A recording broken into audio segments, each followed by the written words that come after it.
Good morning, ladies.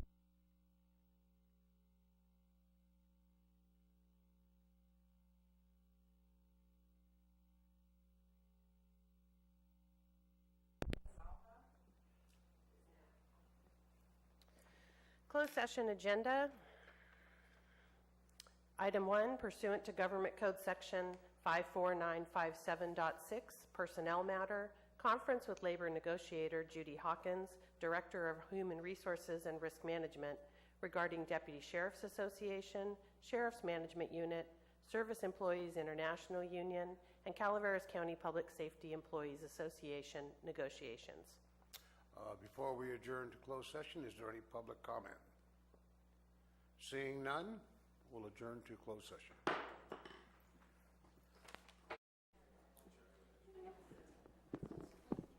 Good morning, ladies and gentlemen. Welcome to the Board of Supervisors meeting for Calaveras County. Would you please stand for the Pledge of Allegiance?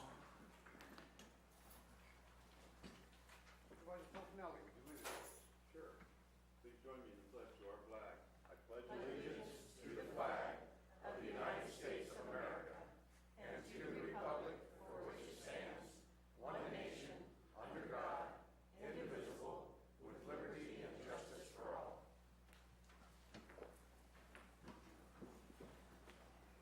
Madam Clerk. Report of closed session.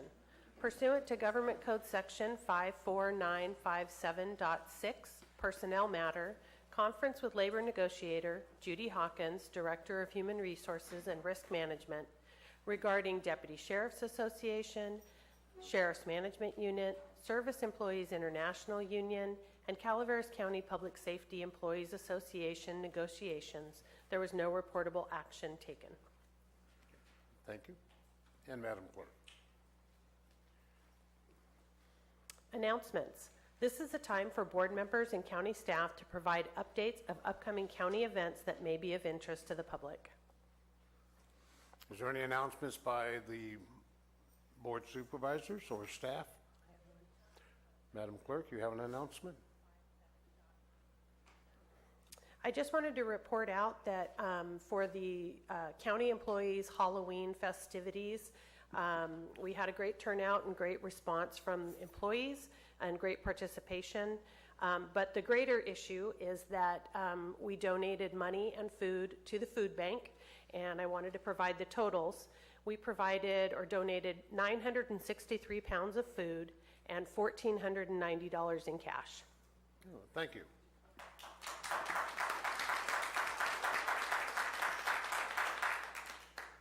Any further announcements?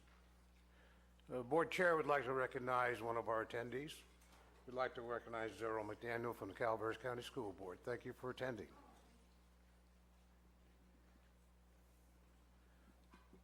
Madam Clerk. Item 2 is from Public Works to adopt a proclamation declaring November 12th through 18th, 2017 as National Recycling Week in Calaveras County. Good morning, Board. Jeff Krovitz, Public Good morning. Works. And with me, I've got Natalie Sauerland. She is our IWM Recycling Coordinator.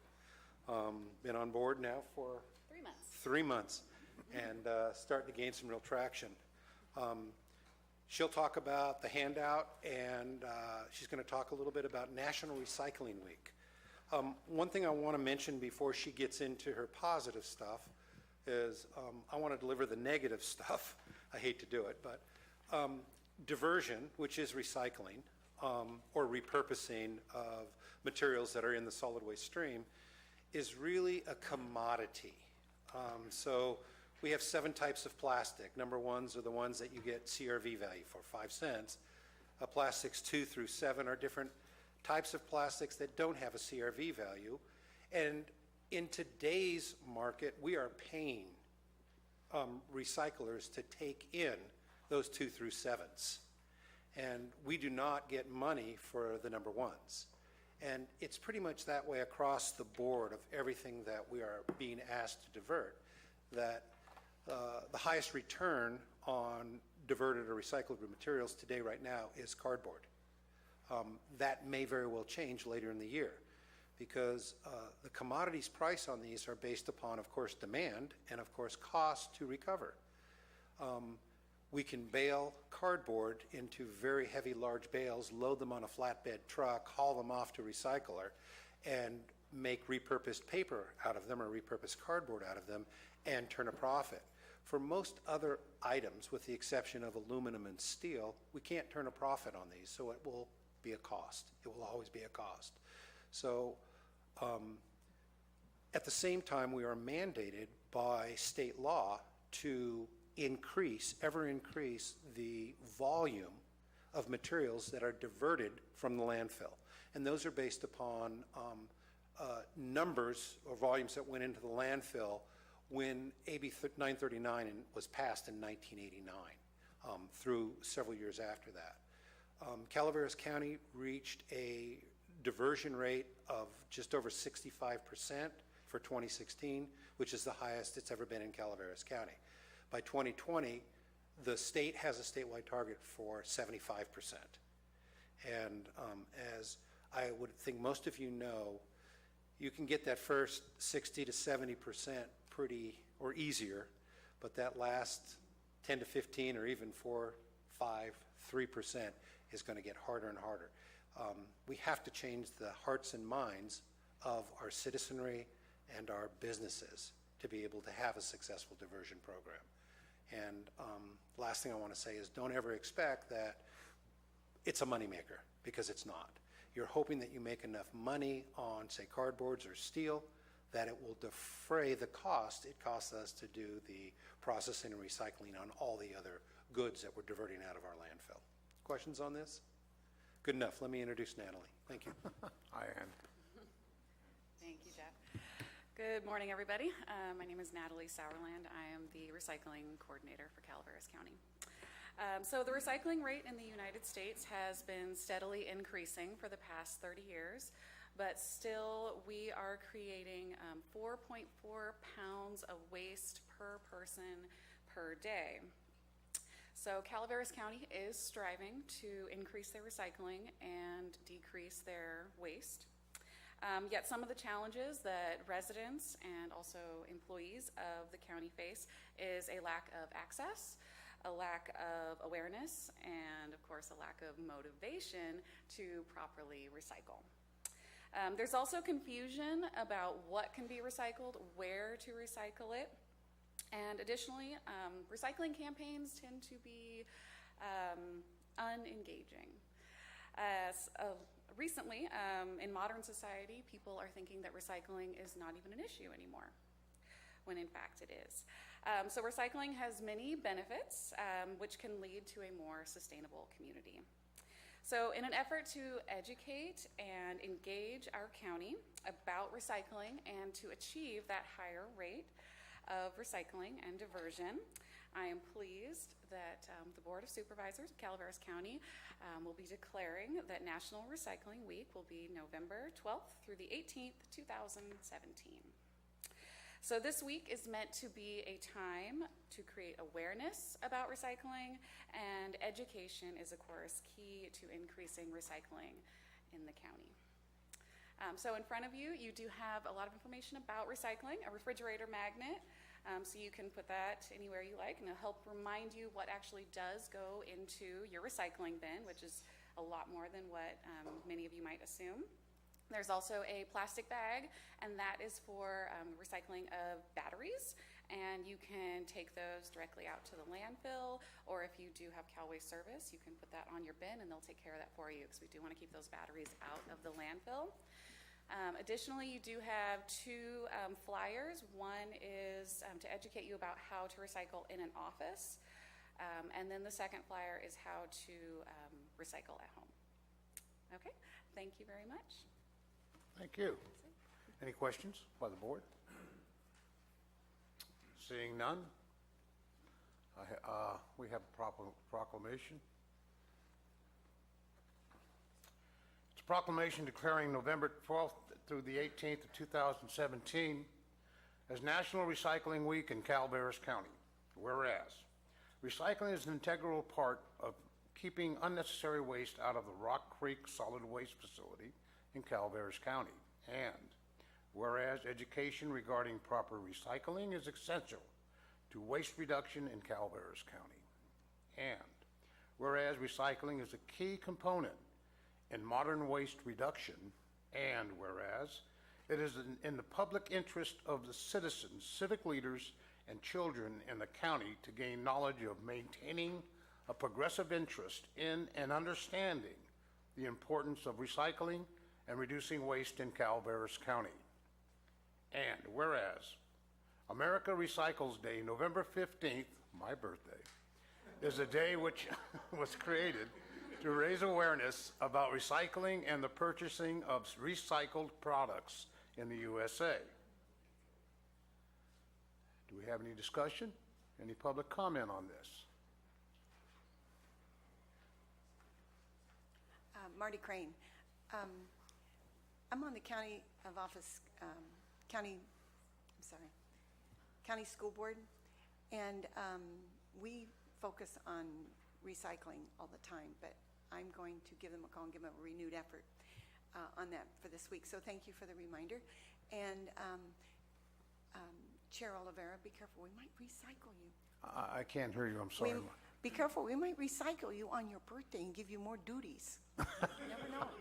But I was hoping that in the interest of education and awareness, I was wondering if they might explain the little triangular recycle emblem that's on the bottom of so many items.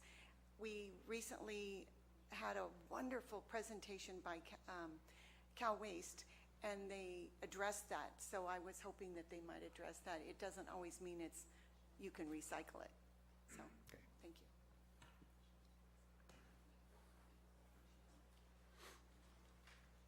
you. Good morning, Bonnie Newman. I had one question when Mr. Kravitz was talking about 65% of what? Are we talking about of the total, everything that's thrown away? 60% of what are we talking about? And then I had some thoughts about maybe how to promote recycling.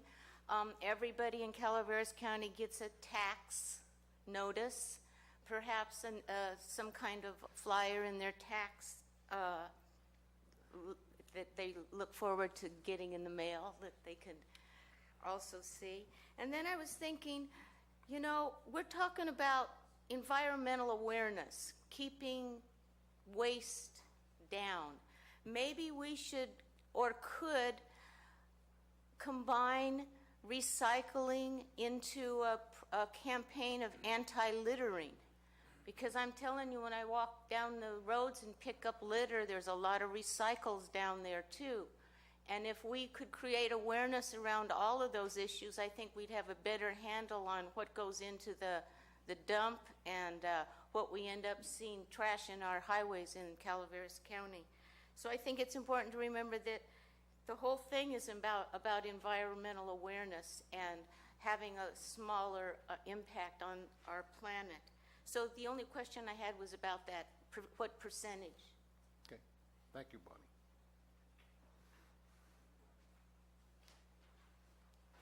Morning, Mr. Wilson. Good morning, Board. My father, in 1958, when we bought a chicken ranch, recycled chicken cages, recycled chicken manure, recycled feed bins, recycled dead chickens. We never threw anything away that could be used again. It sat there, and it was used again. It was repurposed. Then all of a sudden we have an environmental problem in the 70s. And we start charging money for cans, money for bottles, money for, used to get a nickel, 2 pennies for a Coke bottle. You could almost go down there with a 6-pack and get another Coke and a bag of peanuts. It was kind of fun. But now we have more plastic in our landfills than we can recycle. Why don't we create a ordinance that says all packaging in Calaveras County must be recyclable, period, whatever it may be? Not a darn thing can go into that dump other than what you would compost. It could be done very simply. We don't need all that extra packaging and trash that we drag home every day. We could get your meat wrapped in a paper like it used to come from the butcher shop.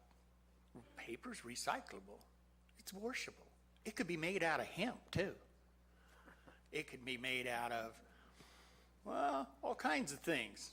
Recycled paper, recycled hemp paper.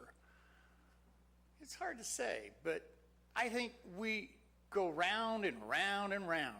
I noticed when we spoke about indivisibility, we've been divided in this county for the last year and a half, and yet cannabis has been here for 20 years, but we're still divided. Anyway, recycling, we should recycle, every one of us. Every one of us should have a compost bin for their garden, for their lawn. What's the matter with throwing your garbage in a black box and letting it dissolve and the flies and the bugs have dinner? Nothing. And it grows great. Makes great vegetables, tomatoes, cucumbers, whatever else. Anyway, yeah, we should recycle. Thank you, Mr. Wilson. Good morning. I'm Cheryl McDaniel. I didn't know that this was going to be on the agenda, but I'm excited to hear about it. I'd like to invite the board to possibly enter into some kind of discussion with our schools to be partners in things like this and other things. I know at Calaveras Unified, we have gardens at every school. We have compost piles at every school. We recycle. And one of the things that we're trying to do, and I'm personally pushing for, is to recycle more of our waste, by separating it and putting it in our gardens and that kind of thing. So we can save on our waste bills. So anyway, thank you for doing this, and I hope maybe I can talk to any one of you about doing something about a partnership, at least not formally, but work together on this. Thanks. Thank you. Any further public comment on the proclamation? Mr. Krovis, maybe you could answer a question or two brought up during the public comment period. What does the triangle stand for? Yeah, so the triangle is on recyclable items. Typically, it will have a number in it. That means that items can be recycled. If the triangle is on an item and it does not have a number, that might also mean that that item came from another product. So it was recycled into a new product. Oh, thank you. It depends on what it is. Yeah, it depends on what it is. Okay. If it's paper, it can be recycled. If it's a plastic, yes, it can be recycled. Thank you. And Mr. Krovis, second question, 65% factor? That was brought up, I believe Bonnie brought that up. What's the 65%? What was your actual question, Bonnie? Okay. So the 65% number it has two meanings. Under AB 939, which was the watermark legislation for diversion and recycling in the state of California, there were tiered requirements after a certain number of years where entities operating landfills were supposed to hit a 50% reduction, a 65% reduction, a 75% reduction. And so the point that I made is that Calaveras County as an entity hit our 65% mark in the 15-16 year, or was it 16-17? I believe it was 15-16. Thank you. And then the last thing is that we partner with Cal Waste, the curbside recycling in the county, and we're hoping that Mary Beth, their education officer, would be here, but she's ill today. But there is a lot of outreach to schools and businesses that we do, and we hope to do a whole lot more moving into the future now that Natalie's starting to get her track shoes on and her cleats digging into the soil. Excellent. I've actually dealt with Cal Waste and Mary Beth, and she's an excellent resource for schools or businesses. Ms. Daniels, we will have the opportunity to have a conversation, and I'll make sure that you get Mary Beth's contact information. Any further? We've left some of the flyers that we handed out up on the dais today, here on the podium, and also out on the table in the foyer. Okay. Ms. Crane? Would you please come to the microphone? So first, I want to say Mary Beth started her life in recycling in the Valley Springs Community, little fairy tale garden many years ago. She's wonderful. But on the triangle, you say that if there is no number, then it has come from something recycled. Is that correct? Yes. Okay. So if there is no number, that means it was made from something, it was recycled from something else.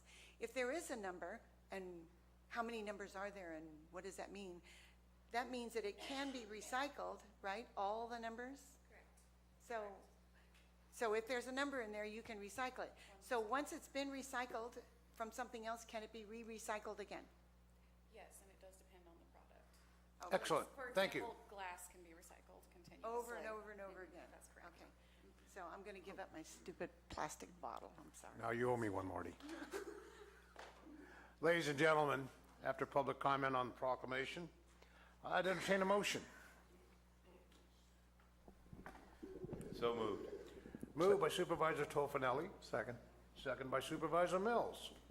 All in favor indicate by saying aye. Aye. Opposed indicate by saying no. Hearing none, motion carries 5-0, unanimous. Now, therefore, be it proclaimed that the Calaveras County Board of Supervisors hereby proclaims November 12th through the 18th, 2017 as National Recycle Week in the County of Calaveras. We call upon all citizens and civil organizations to acquaint themselves with the proper recycling practices and the importance of the reduction of waste entering our landfill in the county. It is in the best interest of all who reside in the county and generate waste to make every effort to recycle. Thank you.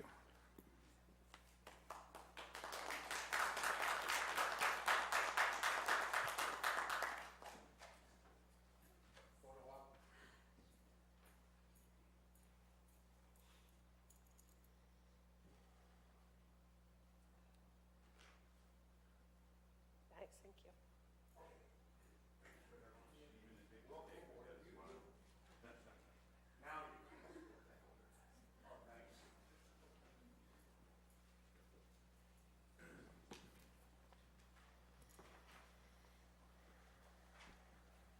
Okay, Madam Clerk. Public comment. Any item of interest to the public that is within the subject matter jurisdiction of the board and is not posted on the consent or regular agendas may be addressed during the public comment period. California law prohibits the board from taking action on any matter which is not posted on the agenda unless it is determined to be an emergency by the Board of Supervisors. If public comment is completed before the 30-minute allotted time period, the board may immediately move to the next order of business. If public comment is not completed during the allotted time period, it will be continued as the last item of business in order to provide an opportunity for the remainder of comments to be heard.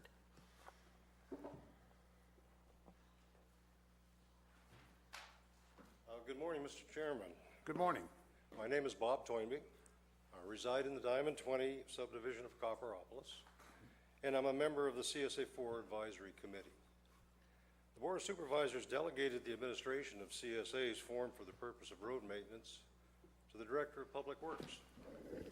And in my opinion, Public Works, Bob, point of order here. That is an agenda item? this is not an agenda item. Okay. It is not on the agenda item, sir. This is not an agenda. Okay, thank you. Okay, we'll continue until we can make that determination. Please continue. Oh, very well. Anyway, in my opinion, Public Works has been derelict in meeting their responsibilities. CSA 4 revenue is approximately $62,000 a year annually. This is in your 17-18 budget. And we expect this money will be used to maintain our roads. But yet we're finding that about 27% of that money is going to go to A87 charges, Public Works administration charges, and road and bridge maintenance charges. So these charges are levied regardless of any road work is done or not within the CSA. And personally, I think this is outrageous. I'm disappointed by the lack of road improvement and maintenance within our community, by the lack of a maintenance plan. There's no plan. Brush needs to be removed from alongside the roadways, drainage. Sir, I'm going to interrupt you here at Yes. this point. We are talking about Diamond 20, Area 4, County Services for the rehabilitation of Sulky Court. That's item 25. Is this in relationship to that item? No, it is not. Okay, I'll let you continue. Thank you. Potholes need filling, roads need rehabilitation, washouts need to be repaired. Yet very few of these tasks have been done in the last fiscal year, even though the CSA has a reserve of about $300,000. We've seen some long-range weather forecasts predicting the upcoming winter is going to be cold and wet. Segments of 2 of our roads are subject to flooding, posing the threat of stranding a number of our neighbors. Improvements to these segments were requested earlier this year to minimize the effect of potential flooding, yet no action has been taken, and as a consequence, potential storm damage will be expensive to repair. We brought these concerns to the attention of the Director of Public Works and the staff, yet action hasn't been taken on any of these items. We have the money to perform preventive maintenance, but we cannot afford to replace deteriorating roads. Public Works is placing us in a tenuous position by not performing these necessary preventive maintenance measures. We pay a CSA road assessment fee every year for which we expect the roads in our community to be maintained and improved. We expect the execution of an annual maintenance plan. We expect a capital improvement plan, and yet these expectations are not being met. I bring this to your attention so that you will direct Public Works to fulfill their responsibility to our CSA. Thank you for your time. Thank you, sir.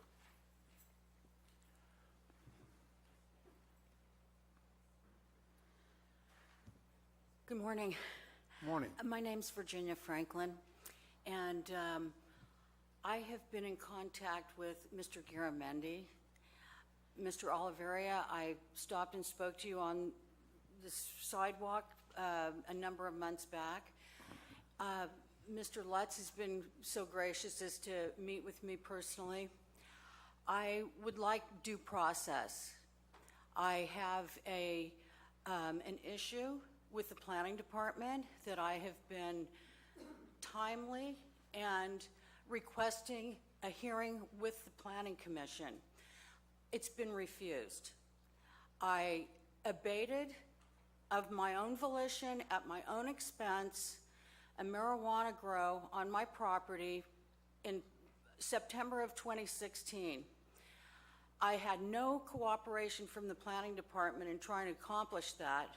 I did it with the sheriff, and I did it with a restraining order with Superior Court.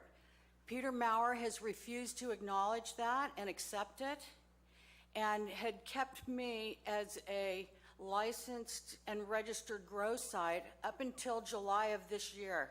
That's almost a year past the date that I abated. I did it, it cost me a lot of money. The people who were on there were criminals. It was a failed experiment. I thought I could make it work. I couldn't, so I abated them. I need to have a due process hearing regarding Peter Maurer's refusal to accept the date of my abatement. And so this is the only other option that I have, is to ask you gentlemen to please help me get on the calendar for 5 fair and impartial people to hear my evidence while it's being recorded. I'd like due process. I have a constitutional right to it. Any comments? Ma'am, we don't comment during Okay. public comments. So where do I go from here?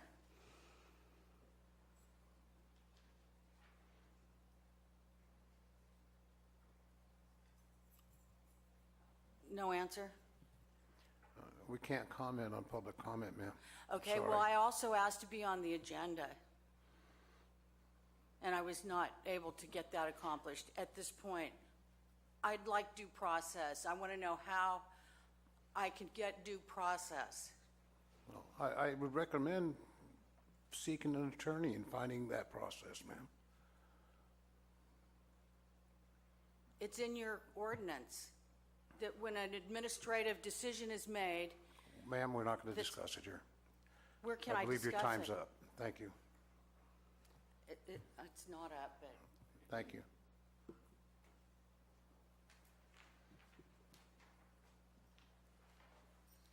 Good morning, gentlemen, again. My name is Bill Wilson, Vietnam era veteran, husband to a registered marijuana cannabis grower in this county. Mr. Tofinelli, a couple of weeks ago, in the ban light, you come up with a new plan to not completely ban, but let's just make 50 legal growers out of 500 that are in process. When I read the ordinance, and I read the ordinance again, it says that the reason for regulating cannabis in Calaveras County is to eliminate illegal, non-compliant, unregistered grows. How does that plan that you came up with eliminate one? Just one. Tell me how it does that. I cannot fathom how that proposal gets rid of one when you eliminate almost 90% of those that are legally registered. Even out of the 187 that have been permitted and made it through the whole process, you get rid of 137 of those if 50 of those are able to move from wherever they may be or are actually on a, 50-acre parcel with possible 500-foot setbacks and can't be seen from satellite view, and I don't know what some of the other ones were. I'm sorry I didn't bring that with me. I think I should have. Not one illegal, non-compliant grow that the sheriff identifies at least 600 along with code compliance. That's more than even the people now left in the program. To possibly 1,200 are going to be eliminated in that. And I just cannot quite understand that. Doesn't make any sense. Also, with your proposal, everybody in the program is now going to be blocked from gaining state licensing. When we're blocked by state licensing, it means we're not going to be able to sell the product we grew this year in the legal market. I guess we'll just come and pay that cannabis tax with cannabis. Is that a good idea? We could all just bring it down and give it to the county, and the county could sell it at what the sheriff says it's worth, because he sure is way over what the market value is right now in his estimates. I just don't understand. I can't fathom where you gentlemen are coming from when you start doing stuff like that. Thank you, Mr. Thank you. Wilson. Further public comment?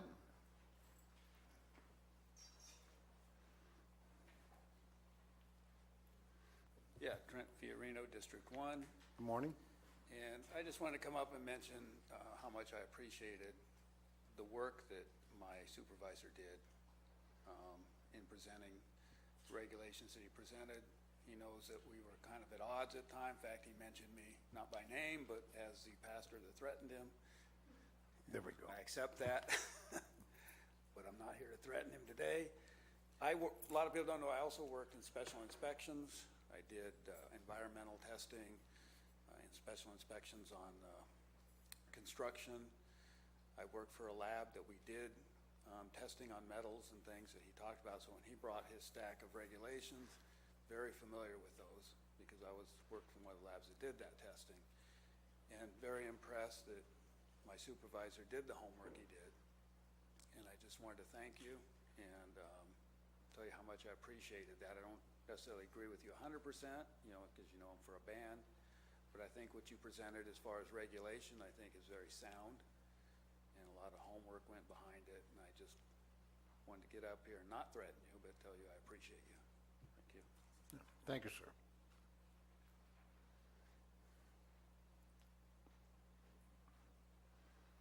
Morning, Ms. Wilson.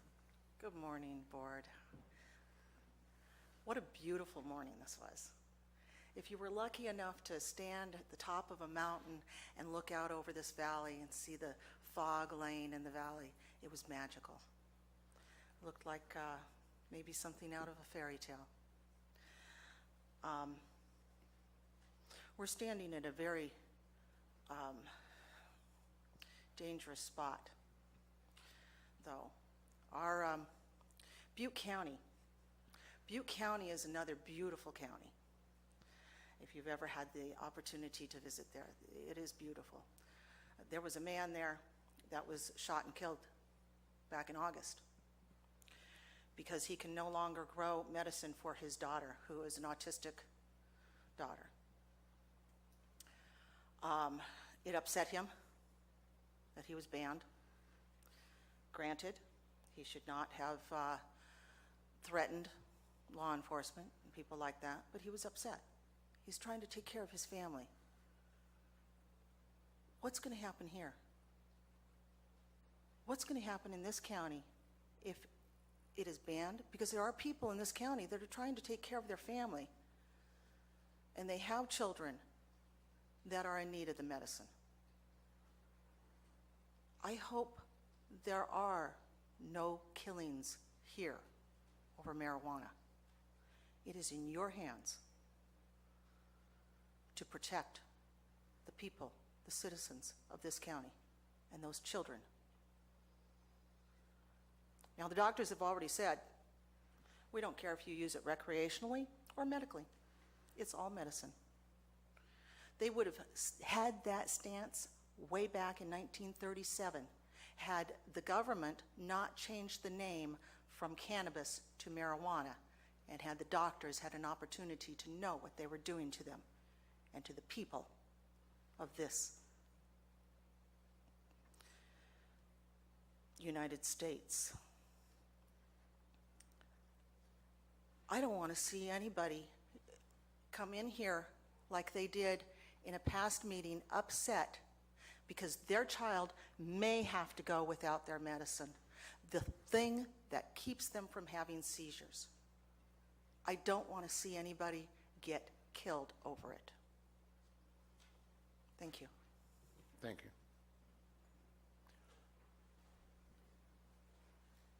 Bonnie, I believe you're going to be speaking? Okay. Still morning, good morning. Recognizing in one of my old lady magazines, it might be AARP or something, that November is National Family Care Providers Appreciation Month. What is a family care provider? I'll tell you what it is. It's someone that finds themselves suddenly caring for a family member who's sick, injured, disabled, or elderly, who often sacrifices their career, their friends, their relationships, sometimes their marriages, sometimes their own health, in order to care for someone that they care about. In Calaveras County, it costs an average of $1,200 a month to keep someone safely in their home, as opposed to $4,000 to $5,000 a month in a facility. The savings are enormous. At the beginning of this year, I told y'all about a story of our former President Barack Obama spending a day in the life of a home care worker and coming out with a very different perspective of what that work is. Last month, one of our legislators, Gavin Newsom, spent 8 hours walking in the shoes of a home care worker, and his bottom line was, I'll never look at that the same way again. Now, I challenged all of you all to contact someone in your district and walk in their shoes for 4 to 8 hours. Spend a day in the life of a home care worker, because we're going to be asking you to make decisions about how we live our lives. I don't think any of you have done that. If you have, I'd like to hear about it. And knowing someone who's disabled is not the same as providing in-home care services for that person. So I'm reissuing the challenge. You've already had 11 months. See if you can find someone in your district, and if you can't, I can. And you spend 4 hours walking in their shoes. You might have a whole different perspective about minimum wage workers, why we do the work we do, and why we can't be held back. You're also going to be asked, I'm sure, facing some kind of dilemma of how to fund this program. How important do you think it is to keep someone in their home as opposed to a facility where average length of life is 13 months? That's all you get. Thank you. Thank you, Mark.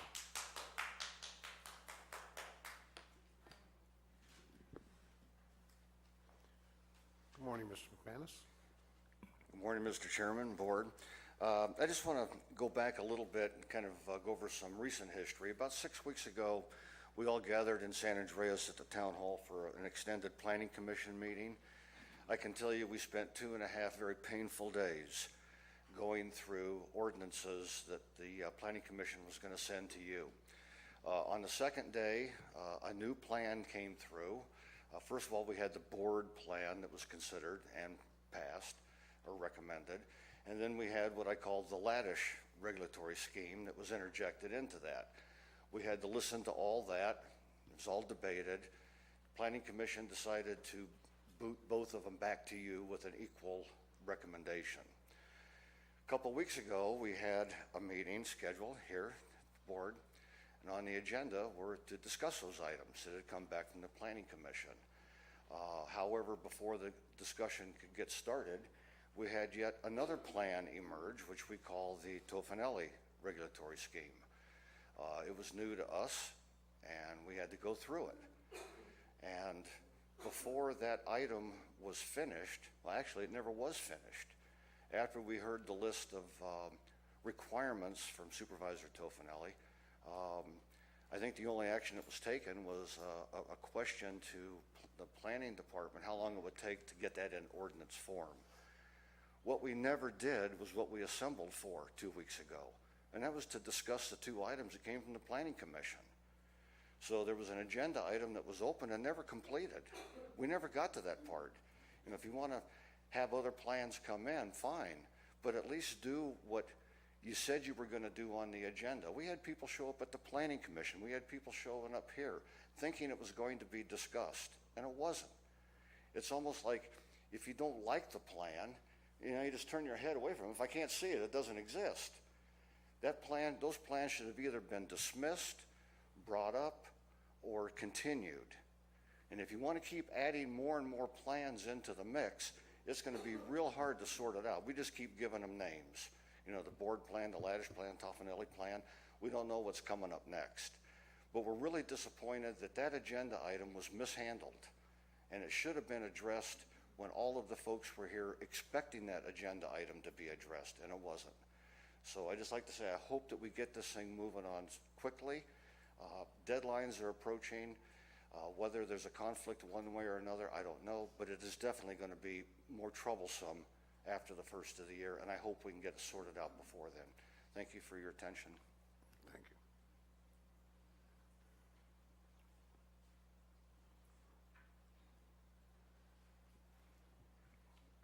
Ditto on what Mr. McManus said. I'm going to have, can I ask you to speak up for me, please, right into the mic? I'll try. I'm getting old. Ditto on what Mr. McManus said. I totally agree with everything he said. And I hope that we can ban it.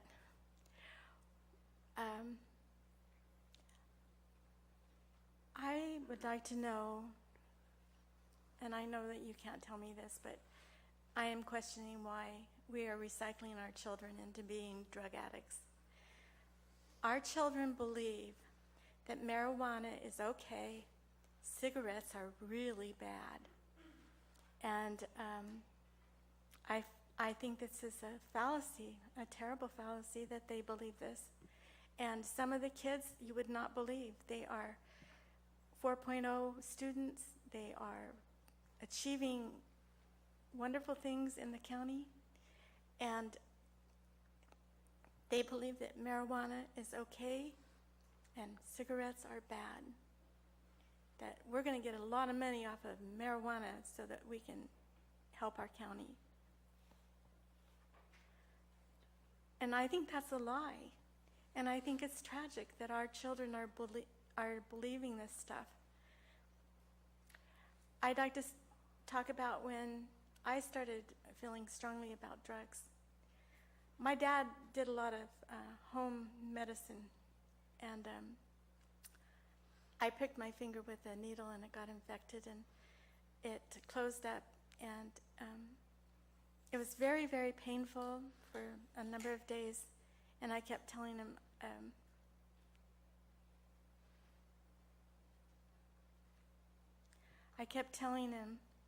that I was in pain. I needed to go to the doctor. So he finally let me go to the doctor. The doctor scraped the bone with the infection off the bone and gave me some pain medicine. And I was probably about 14. I don't really remember exactly. And he gave me that pain medication. And I went home and I used it. I got better. I skipped a dose. And I turned into a bitch. And I didn't like it. And I quit taking it. And it takes away your inhibitions. And it doesn't matter whether it's marijuana, opiates, alcohol. Our kids need to be told the truth. Thank you. Further public comment?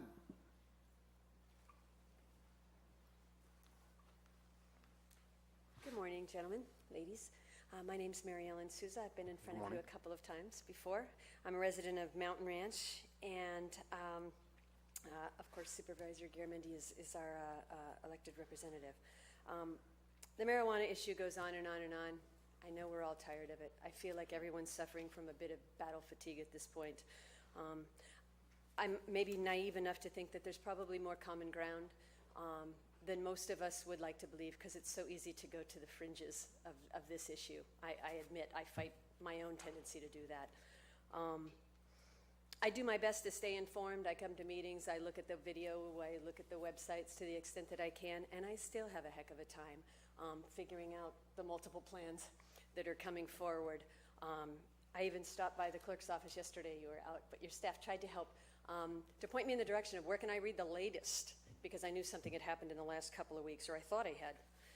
But it's frustrating to me because I'm an ordinary citizen, and I just feel it's important to remind all of you that there's lots of ordinary citizens here. You know, I'm not a professional marijuana advocate or non-advocate or pro or con. I mean, it's just simply an issue that's affecting my neighborhood, my town, and my county, and I care deeply about all three of those. Before anybody gets up in arms, I'm not trying to take away anybody's medicine. I'm not even trying to take away somebody's Good Friday night if that's what they want to do. Don't get on the roads and don't come looking to me for a job, that's all. But I hear a lot in my town about how the CCA and the pot industry is saving the Christmas parade and saving this and saving that, and I just want to let you know that I don't need saving.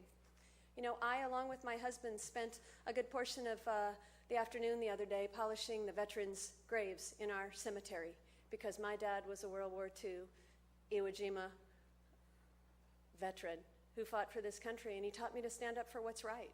And what's right is honoring our vets. And so that's what I did on Friday afternoon.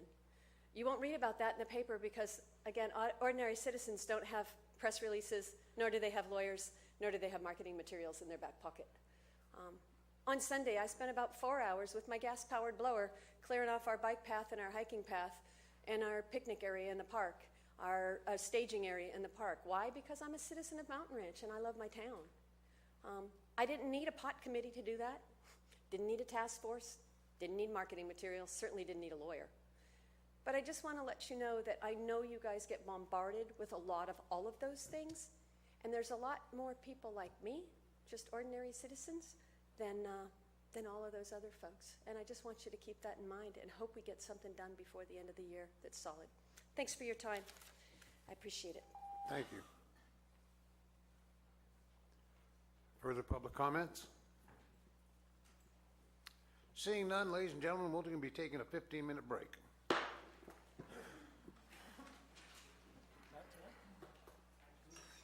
Gentlemen, we're now in session. Madam Clerk. Consent agenda. Consent agenda items are expected to be routine and non-controversial.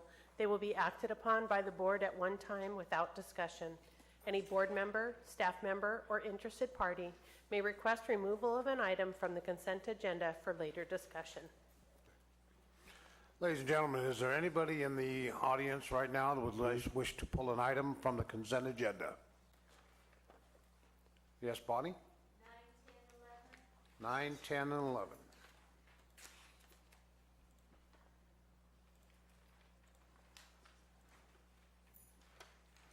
Any other requests from the audience? Seeing none, any board member or staff member wish to pull any item from the consent agenda? Seeing none, I would entertain a motion to accept the balance of the consent agenda. I will move this item, Mr. Chair. Moved by Supervisor Tofinelli, I'll second it. seconded by Supervisor Clapp. No public comment. All in favor indicate by saying aye. Aye. Opposed indicate by saying no. Hearing none, motion carries 5-0, unanimous. Item 9 is from Behavioral Health Services, Mental Health Program. Authorize the board chair to sign a multi-county consortium agreement with the County of Merced as lead that sets forth the terms and conditions under which the services at a new crisis residential unit shall be furnished and accept $40,000 in joint grant funding for Calaveras Health and Human Services Agency Behavioral Health Division. Bonnie? My questions involve all three of these agenda items, and knowing the tenuous situation that our federal government is putting the states and the counties in as far as funding sources, I'm just concerned that these kinds of programs, as well as IHSS, are going to be impacted by changes in Medicaid or other things. And maybe Kristen could just give us an idea of what we might have to look forward to as far as loss of services or loss of funding, or what the impact is going to be to the clients that need these kind of services. All three of them. We don't, it's just the funding from the state level, not 9, 10, 11, but all of them together. Okay, before we entertain an answer, County Council, can we hear these comments and apply it to all three, or do we need separate votes for all three items?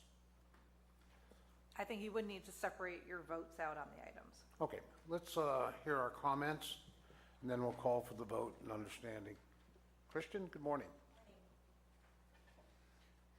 Good morning, Mr. Chair, members of the board. Kristen Brinks, Health and Human Services. That's a really big question from Ms. Newman.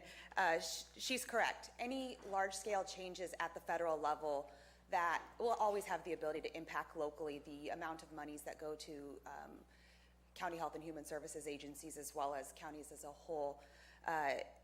Decreases to funding at the federal level will translate to decreases at the state level, which will translate to decreases at the local level. And that's in that same breath, there's always at the state level discussion going on about the various methodologies, about how you disperse funding to the locals. And this is one of the reasons why we, as well as many of my counterparts and fellow department heads, rely so heavily on our representative and legislative associations to advocate for our needs as a collective state and as collective counties. So being able to discuss the impact of any changes at Medicaid is a really broad question. It's something that's always on our radar, and it's something we will respond to. We will be mindful of mandated services, and of course, I will always, any changes in funding, I will always be bringing to your board what that impact will look like, so that you can make informed decisions. Thank you. Bonnie, does that answer your question? Yeah, I mean, as much as it can't be answered, it's just awareness is what I'm trying to create. I understand. Thank you. Any further public comment? I'll bring item 9 back to the board. Any board comments, staff comment? Seeing none, entertain a motion. So moved. Moved by Supervisor Clapp. Second. Second by Supervisor Mills. All in favor indicate by saying aye. Aye. Opposed indicate by saying no. Hearing none, motion carries 5-0, unanimous. Madam Clerk. Item 10 is from Health and Human Services Agency. Authorize the board chair to sign an agreement between JDT Consultants Incorporated and Calaveras County for the provision of therapeutic behavioral services in an amount not to exceed $300,000 for the period of July 1, 2017 through July 30th, 2019. Any public comment on this item? Hearing none, I'll bring it back to the board. Any comments by staff or by the board? Hearing none, entertain a motion. So moved. Moved by Supervisor Clapp. Second by Supervisor Toffenelli. All in favor indicate by saying aye. Aye. Opposed indicate by saying no. Hearing none, motion carries 5-0, unanimous. Madam Clerk. Item 11 is from Health and Human Services Agency to authorize the board chair to execute an agreement with Jackson and Coker for the provision of certain mental health services, including psychiatric services, on an as-needed basis for the period of October 1, 2017 through June 30th, 2018 in an amount not to exceed $600,000. Any public comment on this agenda item? Hearing none, I'll bring it back to the board. Any comments by the board or the staff? Hearing none, I'll entertain a motion. So moved. Moved by Supervisor Clapp. Second. Second by Supervisor Mills. All in favor indicate by saying aye. Aye. Opposed indicate by saying no. Hearing none, motion carries 5-0, unanimous. Item 23 on the regular agenda is from the Administrative Office to receive a report from staff, Cal OES, and local organizations regarding the ongoing Butte Fire recovery. Good morning, Brian Moss, Administrative Office. This is your update for Butte Fire recovery, and with that said, I'm just going to go ahead and turn this over to staff. I know that Mel Knight is here this morning to speak to you as well. Thank you, Mr. Brian Moss. Mr. Knight, good morning. Good morning. Appreciate the opportunity to update. It will be a very quick report today. We're continuing to make progress on the duplication of benefits invoicing activities. As you know, the focus and direction to the contractor, Tetra Tech, is to assist property owners in making sure that they are aware of what their obligation may be and that they be assisted in how to meet that obligation if it exists for duplication of benefits. We've now resolved more than 600 of the properties, and we've actually ended up with more than $4.6 million in receipts to date. We still have 2 major insurance companies that there's information being exchanged on, and expect to probably wrap everything up by the end of this year and to have probably something in the neighborhood of $5.5 to $6 million in returns and have all issues closed, if not fully agreed upon. So again, the county should be out of this activity by the end of the year.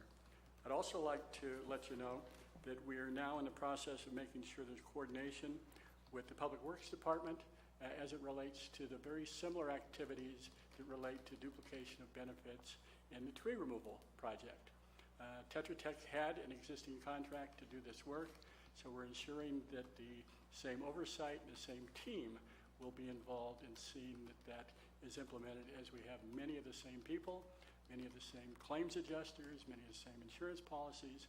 Here, I think there were 122 that were duplicates, and those that aren't duplicates will have similar contacts at the insurance companies. So I think it'll be a very good way to ensure efficiency and timeliness of this activity. And I'm working with Jeff Krovitz now and getting the support of Mr. Lutz and others in county administration. Any questions?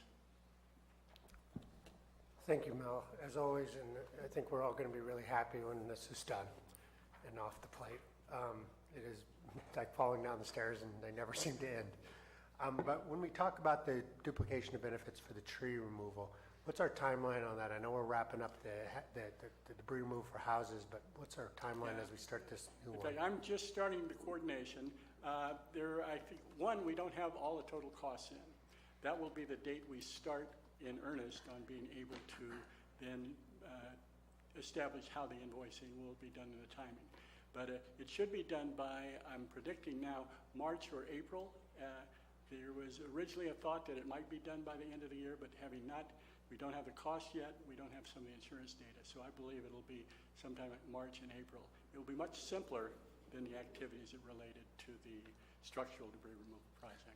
Do most insurance policies cover the removal of these trees? My understanding is that's not the case. So is that smaller pool we're dealing with? It's very, very tricky on these things. As I've learned as a public health guy who didn't know anything about insurance a few months ago, they generally have a tree and shrub category that's separate from other debris removal category. Some insurance companies apparently are interpreting that to be that if trees and shrubs are removed, that would be covered by this particular aspect. Others are saying, nope, it isn't for debris removal of trees, it's for replacement of trees and shrubs. So therefore, there is no duplication.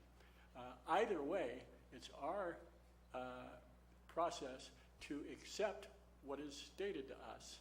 And if they say there's no duplication, we record that and we'll be passing that on to the state. But again, each policy is a little bit different, and we're finding individual adjusters as well as different categories are interpreting these in different ways. We are utilizing the state insurance commissioner where it appears to be erratic, where we would say, gee, from Allstate or from State Farm or whatever company, we're getting differing interpretations of this. What is the requirement? Trying to make sure we've standardized it. And actually, most of the companies have been pretty helpful relating to that. We've sort of kicked it up their chain when we've seen things that seem to be, as I said, conflicting results back. We're just trying to get a level playing field here and see that if there is something that has been received, that we aren't just having a few of the people that actually meet the obligation. Right. Mel, since the day we started this project, and I've regretted that we're having to do this at all. Have you had any communication with our colleagues over on the coast in Sonoma and Napa? Oh, yeah, and told them every what day. we've learned? Every day. Because I'd hate for them to have to go through Tomorrow this I am too. driving to Oroville, where I'll be meeting with the regional environmental health directors that are involved in multiple fire sites, and we share lessons learned. Also, as I just sent a note out, I had received a contact actually from a grand jury in another county asking about lessons learned. So there's a lot of information sharing going on. I have attended some workshops.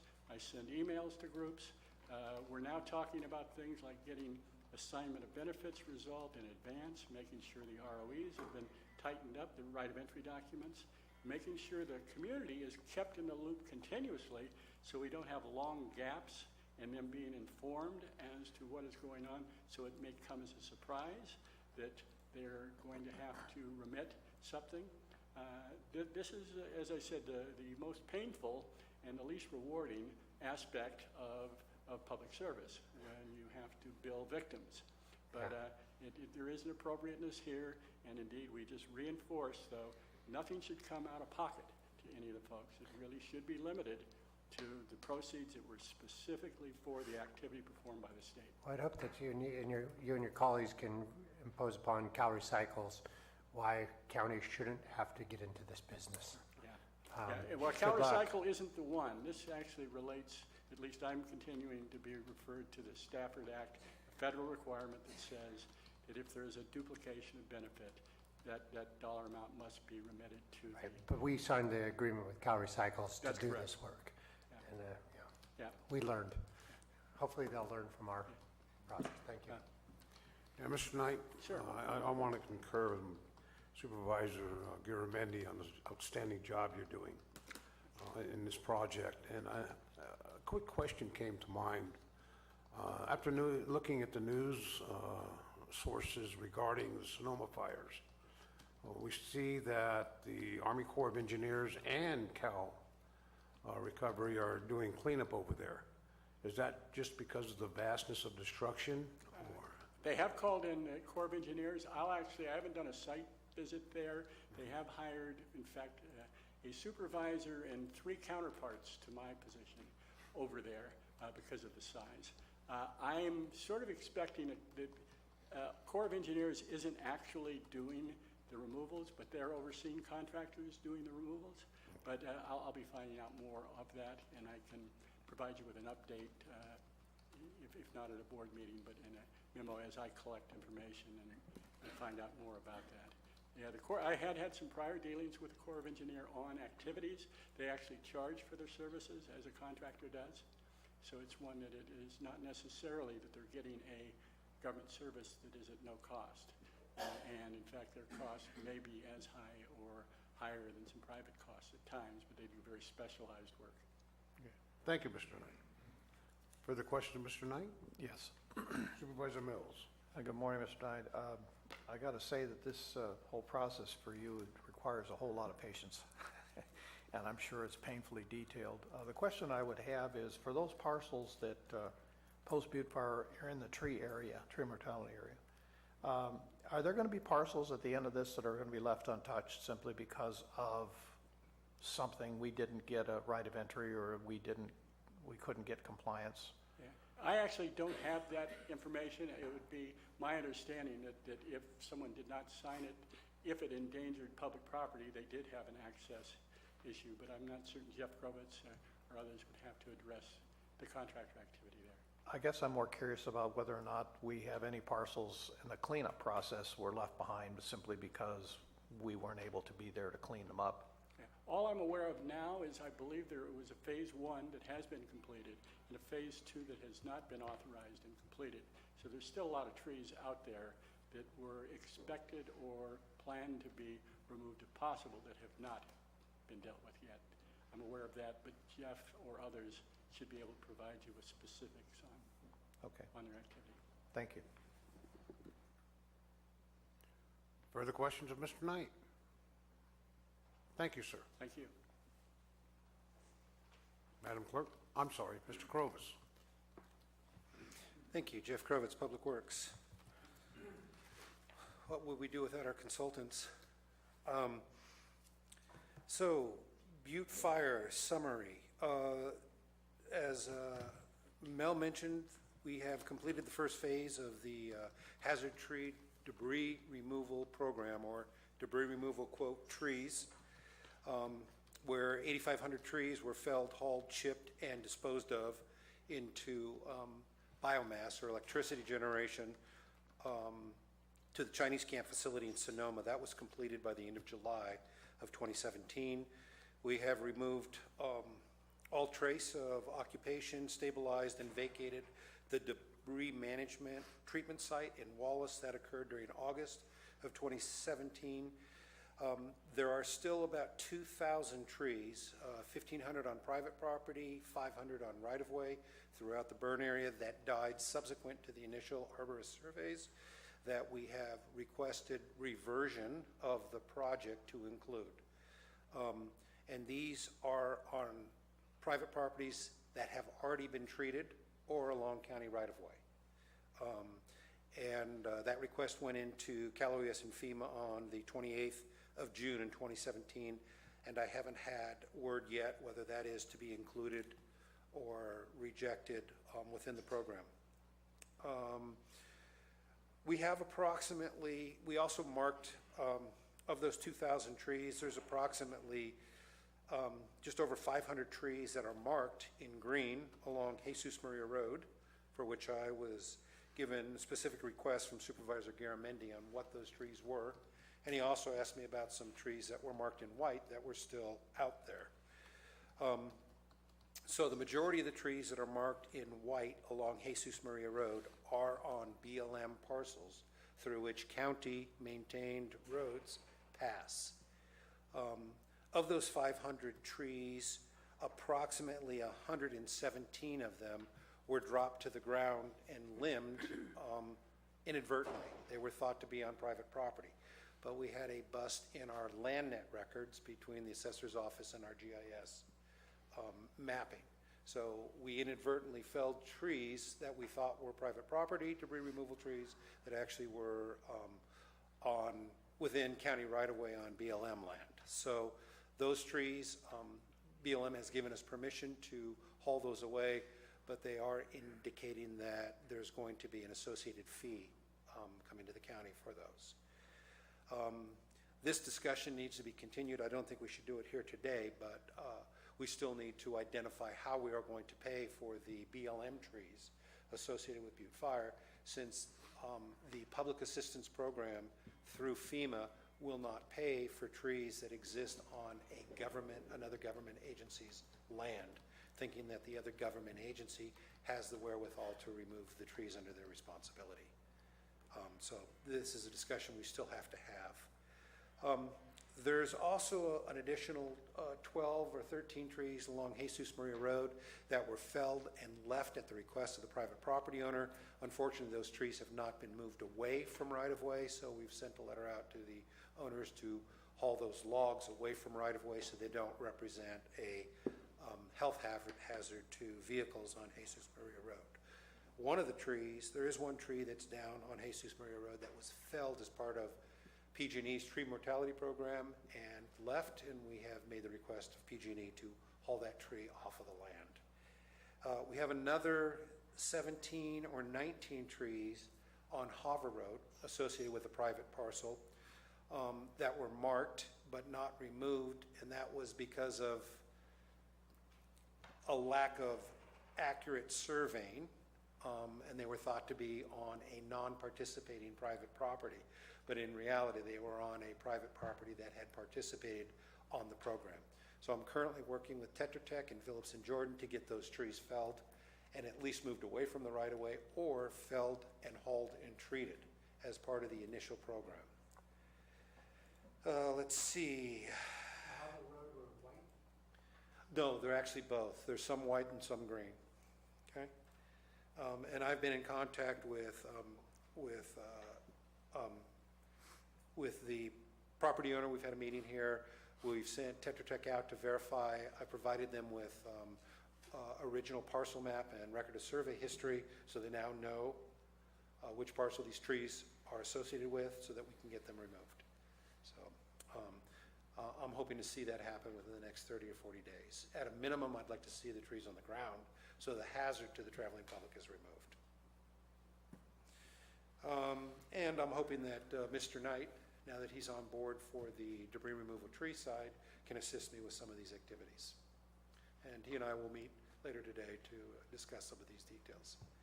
So, any question on the tree program? Have I missed something? Hey, Jeff.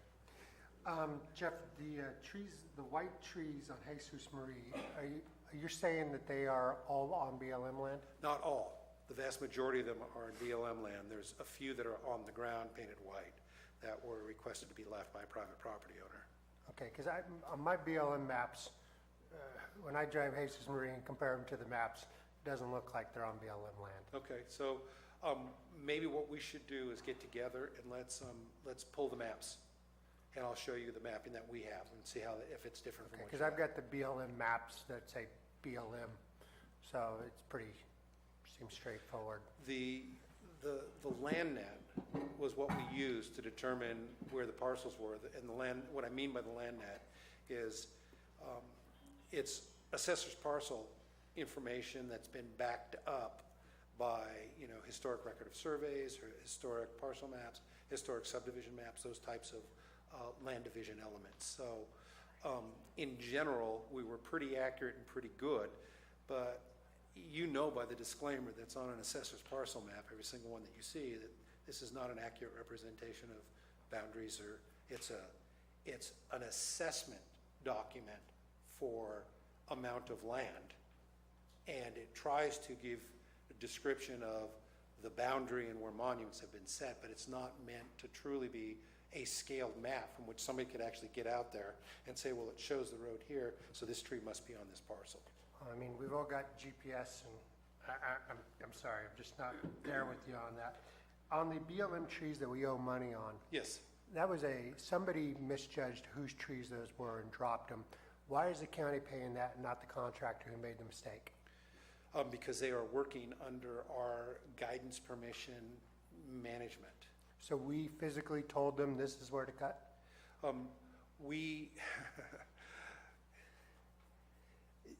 I could certainly bring it up with our contractor, but they cut it based on information that was provided to them by the county, that they made the assumption was correct. So we told them where to cut. They didn't make a mistake. We made the mistake. Yes, sir. So we've got these white trees outstanding. You and I are debating whether they're on BLM land or not BLM land when I drive up Sis Marie. We're going to be, Phillips and Jordan marked all these when they counted the trees, or Tetra Tech did. Tetra Tech did. So we knew the count. Yes. They went out and did the work.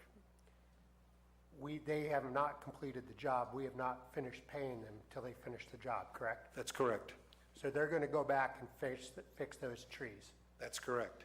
And then we will pay them their fund bill. Yes. Because if they counted 8,000 trees and they've only cut 700 or 7,500, there's 500, they've got to finish their job before they leave. And they're still working in the county because I don't see their crews out. They're actually currently working on, under PG&E contracts for the tree mortality program for the utility. They are responding to my requests, and we're sharing emails, and when I need them out there, they will mobilize a crew. They're still under contract, as Tetra Tech is under contract, both through June 30th of 2018. So if these trees fall, and they hurt somebody on our public roads because Phillips and Jordan hasn't finished their job, who's going to be liable? I can't answer that question. It's going to be us or them. Well, there certainly will be. We just got to get this done. I understand that. I understand well aware of that. And we're waiting to hear back on the green trees. Correct. And let me clarify for television land people, when we talk about green trees, that means that trees that are marked with green paint, either a green C, that's a right-of-way tree, or a green C with a circle around it, which is a private property tree on a parcel that has already been in the program. And we should make sure that people understand that the trees that we're talking about removing in the debris removal program are about trees that are on private, that we're talking about, Mr. Mills asked her, about trees that are on private property that we're looking at duplication benefits. We're not talking about clearing everybody's lot for them. No. And to clarify. I just want to make that clear. Thank you. Let me clarify a little further on Supervisor Mills' question. Are there parcels out there that have burned trees on them that have not been touched by any government agency? Yes, absolutely. Thousands.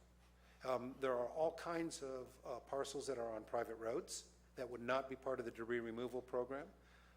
Those parcels may have been touched if they lost a structure on the debris removal ash program, but the only trees allowed to be removed under debris removal ash would be those along a access driveway or immediately adjacent to where the structure was. So all of the trees that are out in essentially private property land, not associated with a county maintained road, not associated with a burned structure, are not eligible for any kind of assistance. There is a caveat to that. We have a few grant programs that will allow us on a limited basis to remove some of those trees on private property land. And those are some of the FMAG, HMGP, or CDGB grants that county has gotten. But we haven't started those. We haven't started the construction on those programs yet. Could CDAA also be in this mix? CEAA? CDAA? I do not believe so. They have not come, in my meetings with Cal OES, they have not ever mentioned the grant funding for private property trees that are not endangering public right-of-way, public utilities. The reason I say that is because the Foothill Fire Safe Council uses CDAA grant money on a regular basis on private properties to mitigate, and I don't know what the role of a government agency like ours would be in that, but I do know they're very successful in doing not only that, but debris removal and fuel breaks. And I agree that the grants that are available through fire safe councils, and we have several of them in the county, would be a good source of funds for those private property owners. However, I don't have a lot of direct knowledge on those. That is a program that's kind of administered through CAL FIRE and our various fire safe councils. Thank you for the plug. If I could add to that piece too, it's one of the things that I hate with how the state passes out some of its disaster assistance funding is within the state budget, they actually do give separate allocations of what they call the same money, CDAA or California Disaster Assistance Act monies, to Cal OES for certain activities, Cal Fire for other activities. And a prime example of that would be this year with tree mortality, where we are using CDAA monies on tree mortality, the regular program, but at the same time, CAL FIRE received additional CDAA monies that are going to be used to help offset the match requirement for the other CDAA monies. So it's because the state doles out those monies to different state agencies that, although it's the same term, it does have different controls and different requirements how they dole those monies out. So that's where that confusion comes in when we're talking about Cal OES CDAA versus Cal FIRE's apportionment. Thank you. Not to drift too far off the topic, but the issue of private land and the removal of trees, there are other options besides just simply the county being involved in it. I want private property owners to be aware of that and to reach out to the Foothill Fire Safe Council or someone of that type, if they or even CAL FIRE, if they have questions about what are their other options besides us doing the work for them. So just a plug for the private citizen here. Supervisor Mills and Supervisor Garamendi, I attended the staff, Governor's Task Force meeting on tree mortality, and just ironically, some information was disseminated regarding CDA funding for private trees. That funding, they just, is $6 million now, and apparently Calaveras County's share is about $679,176 for that funding. Ironically, they can be actually applied for. Now keep in mind, ladies and gentlemen, this is tree mortality programs, not Butte Fire. Sometimes they get confused. Ironically, the CDAA funding applications have not been going well because they didn't have a lot of people applying. Now keep in mind that this $679,000 allocated to Calaveras County. If we don't use those funds, they will be reallocated to other counties. So if you have a tree mortality problem on private property, I highly recommend that you contact your fire safe councils, contact your homeowners associations.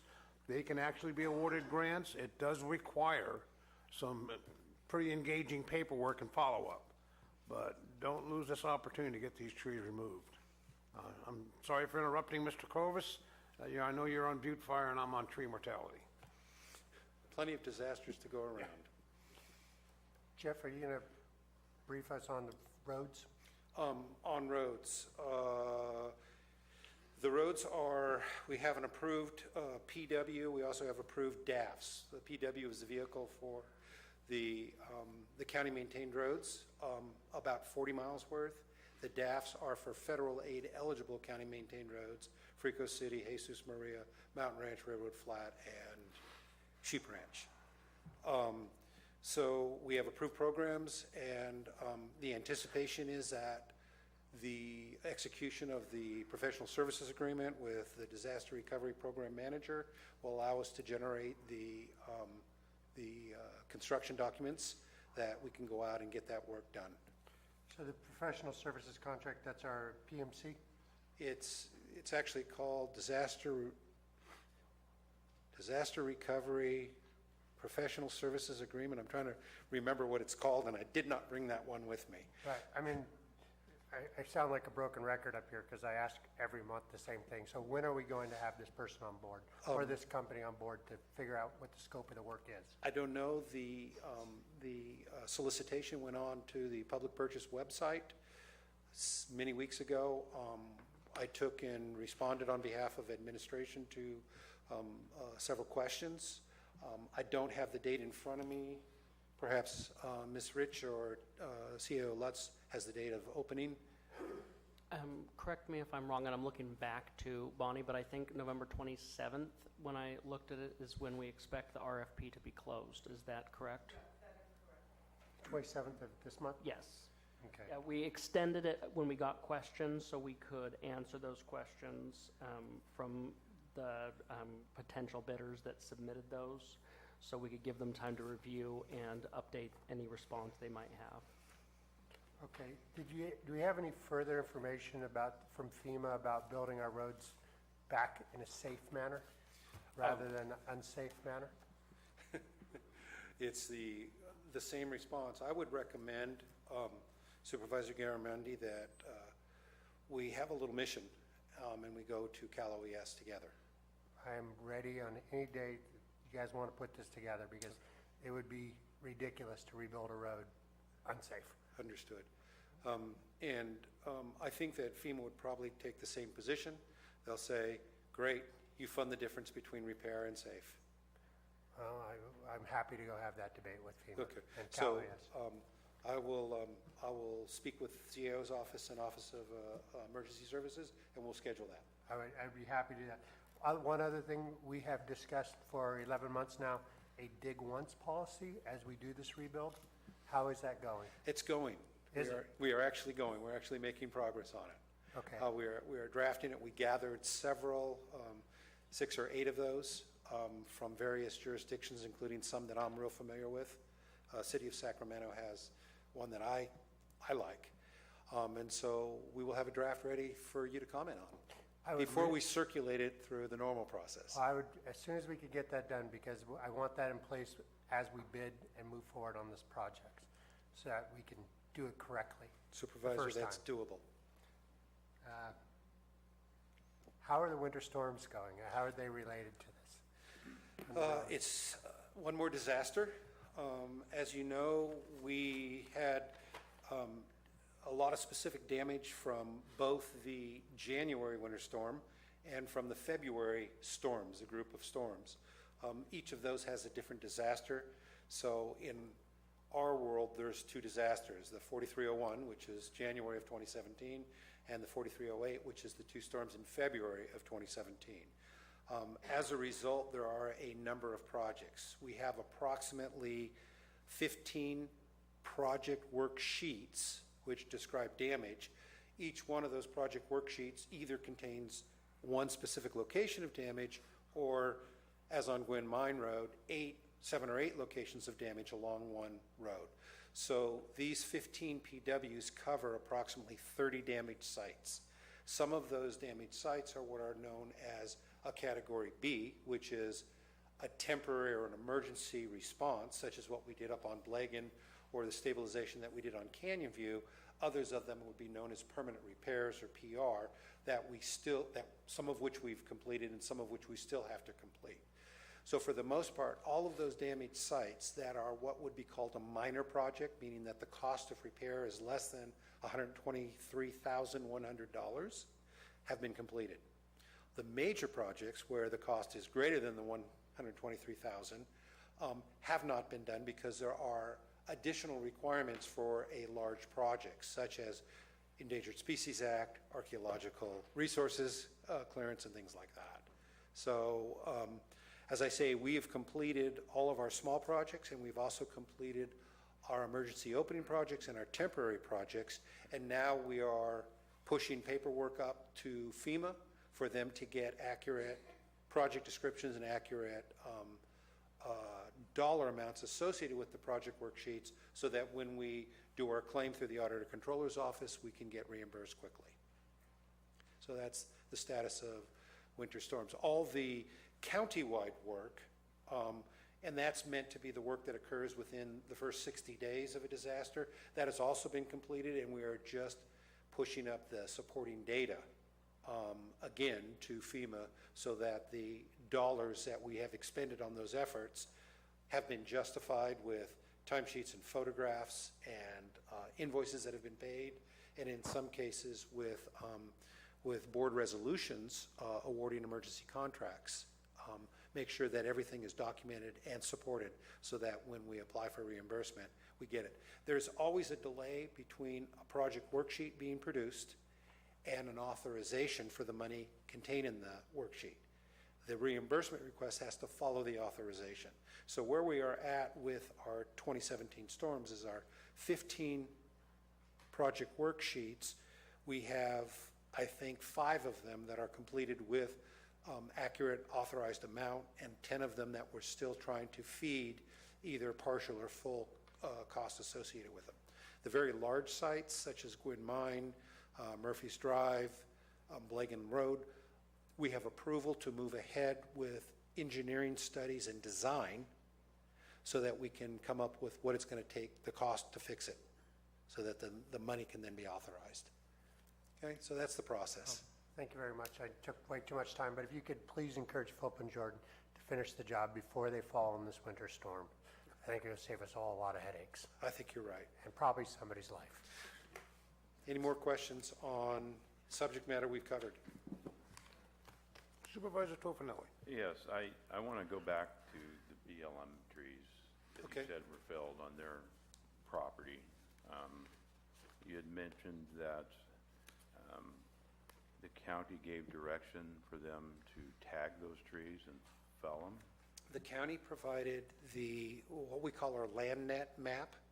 And our land net map is initially produced out of the assessor's office, and it was what was displayed on our GIS system. These are the maps that you indicated that stayed on them, that this may not necessarily be the correct information. That's correct. So you handed that to Tetra Tech and said, here.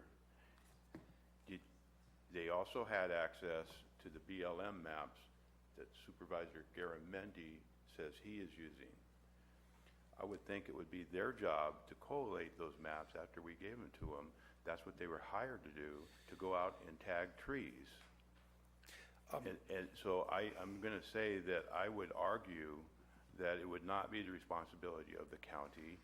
Although we did provide maps to them, it says on them that this may not be accurate. It was their job to make sure it was accurate when they tagged the trees.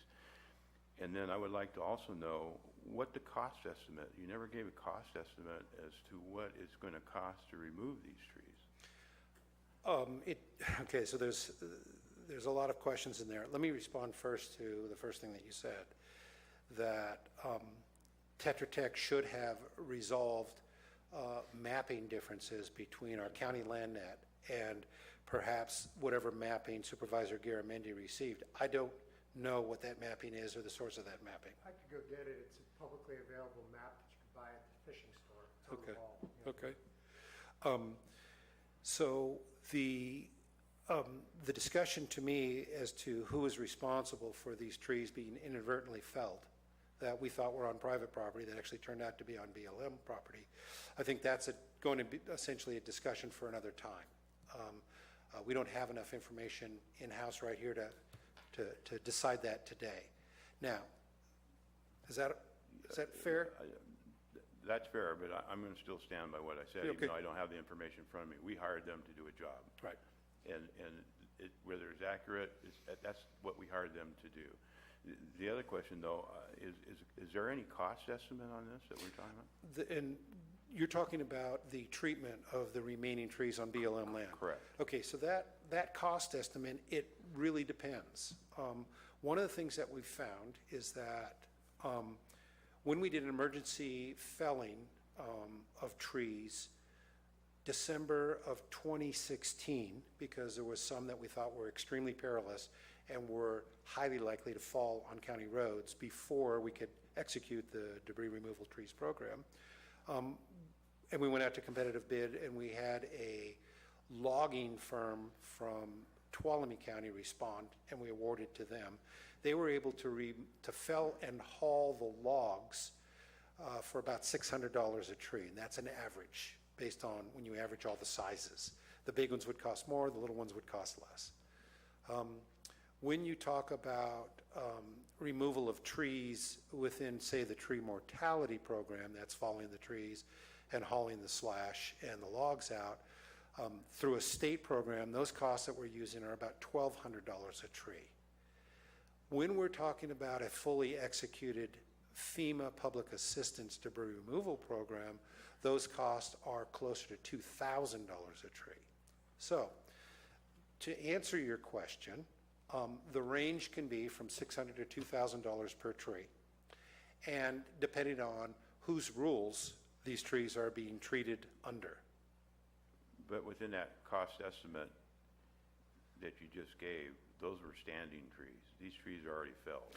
Oh, for that, okay, so once again, it depends. If I'm going to have them at the time that they hit the ground, if I was to have Phillips and Jordan pick them up, haul them to Wallace, chip them at Wallace, and then haul the chip to Sonora, that cost at that point was probably going to be about $1,400, $1,600. However, if those BLM trees are not subject to the Stafford Act program, the FEMA Public Assistance Program, we can do it for much less money.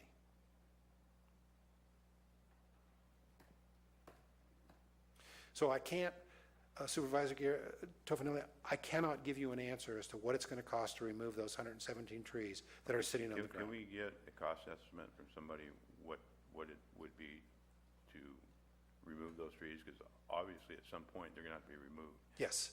So we need to at least have some cost estimate on what it is. Okay. I can provide that for you. Further questions? I have one question, Mr. Krobus. Our contract in removal of these trees, does it address any issue about information supplied to the contractor as being accurate, or any requirement to self-check, or that's something you might want to take a look at and bring back another time for an answer? I have to go through the contract, but the initial contract for an arborist was really for arborist and program management services. And so the arborist services were for identifying dead trees that were killed by the fire, the size, the species, the location of the approximate location of those, and then summarizing those and mapping those. In our RFP, we also asked the arborist to take on the job as program manager to oversee the efforts of a contractor who was going to be doing a services contract, not a public works contract, for the felling, the forwarding of the debris to county roads, the loading of that debris, the treatment of that debris, and the final disposal of that debris. So our arborist was doing the program management, our contractor was doing the physical labor of it. I have to look into it to see if there was any language in either contract as to responsibility for verification of boundaries, land boundaries. We did not resolve this issue of these inadvertently felled BLM trees until our interim county surveyor went back into the record and pulled records of survey and parcel maps out to determine what the mistake was and where the mistake originated. So And that was prior to... that was after the trees were on the ground. That's what I thought. Thank you, sir. So, and that occurred approximately 7 days after we were notified by BLM that we inadvertently felled their trees. Any other questions on this?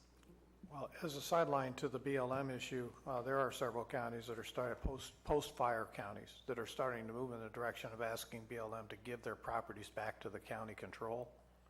And that there is property that they own that they are not taking care of, they will not take care of, and that the counties and the local jurisdictions would be better served with that. So if that comes up in a conversation, I would certainly like to include it as to whether or not we would join with that idea of, there are specific places where there's BLM property that's patchworked all over our county, and for them to actually have any kind of jurisdictional control over it is zero. And so I just wanted to bring that up, that other counties are starting to look at it. Okay. Again, I can't speak to, If I could add something on that, the community's been having over on the Calumet side conversations for several years with BLM about a community forest initiative, and I'm sure the ACCG would be happy to come and present to this board about how we as a community, without taking title, can take control of those forests by working collaboratively with BLM and our partners. So maybe we could have them come and talk about that at some point. So you agree that needs to be a conversation at some point? It's a conversation that's going on right now, and it has been going on for several years. Thank you. speaking to that, 2 weeks prior to the Butte fire, I was working with BLM to craft a maintenance agreement between county and BLM for those lands on which county improved roadways and county maintained roadways occurred. I haven't gotten back to that since then. So that is an issue for that segment of land through which the county maintains public roads that are crossing BLM parcels. And I have to bring any agreement in front of this board for approval. Sure, I can give you a direct example of this on Camp 9 Road out there in Vallecito. There is a 1 square acre overlay right over the top of Camp 9 Road. It's the only BLM spot other than what they have along the shoreline. But why they have that 1 square acre is just beyond me to understand. And I'm sure that there's more of that out in the county that we know. Yeah. Any other questions on Butte Fire? Thank you, sir. Thank you for your time.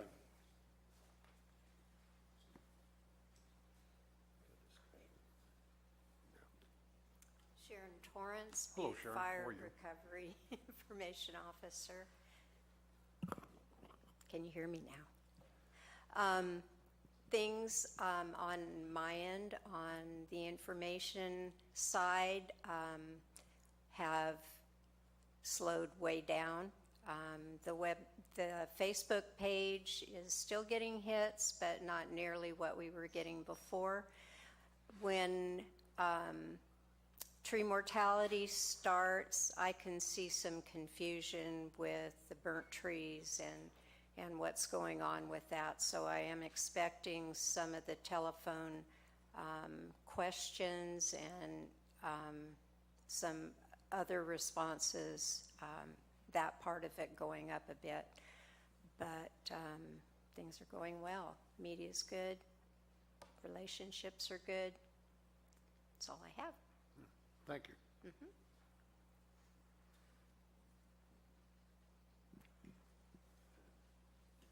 Any other presenters on this agenda item?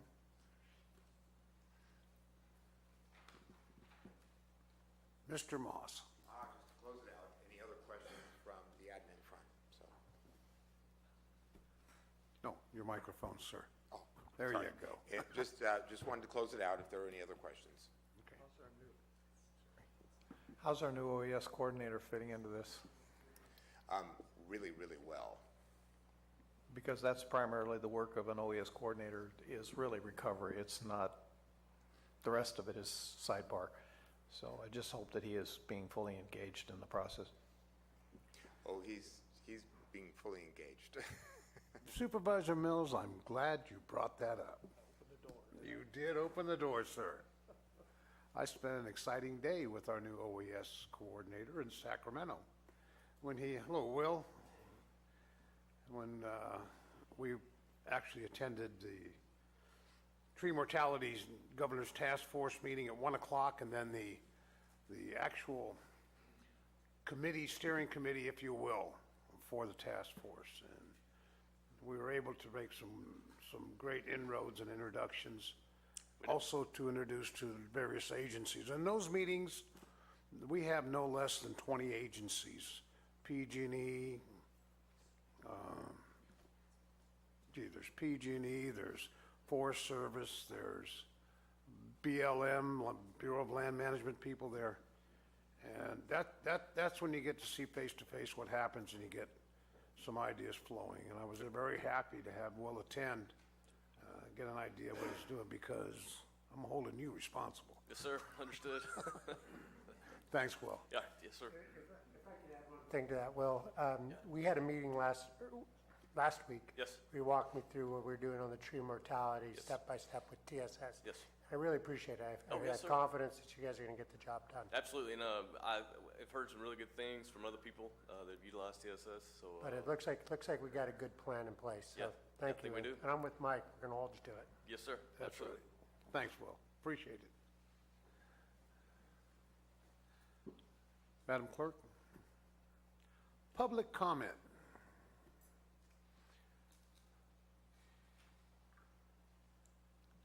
Marty Crane, Rancho Calaveras. It's nice to put a face to the name, Mr. Downs. I think he called the Volunteer Center before he even settled into his office.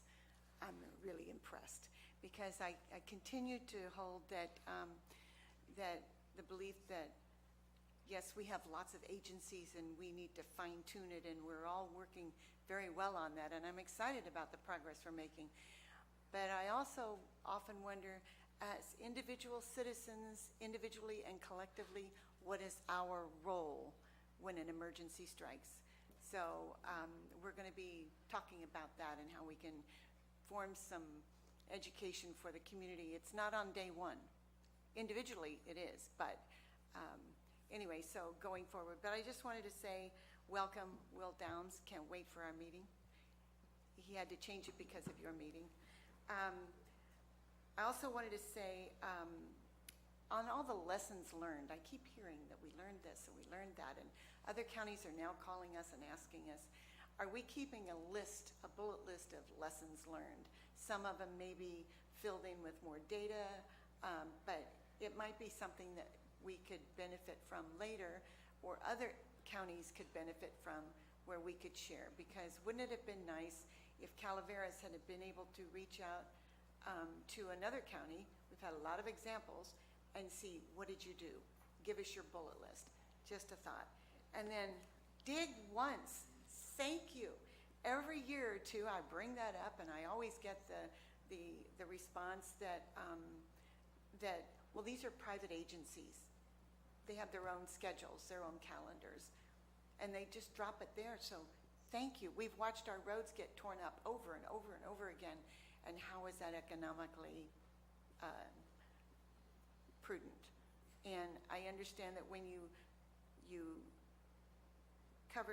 resurface the road and then you dig a whole trench down through it and then you patch it up nice, it's never as strong as it was before.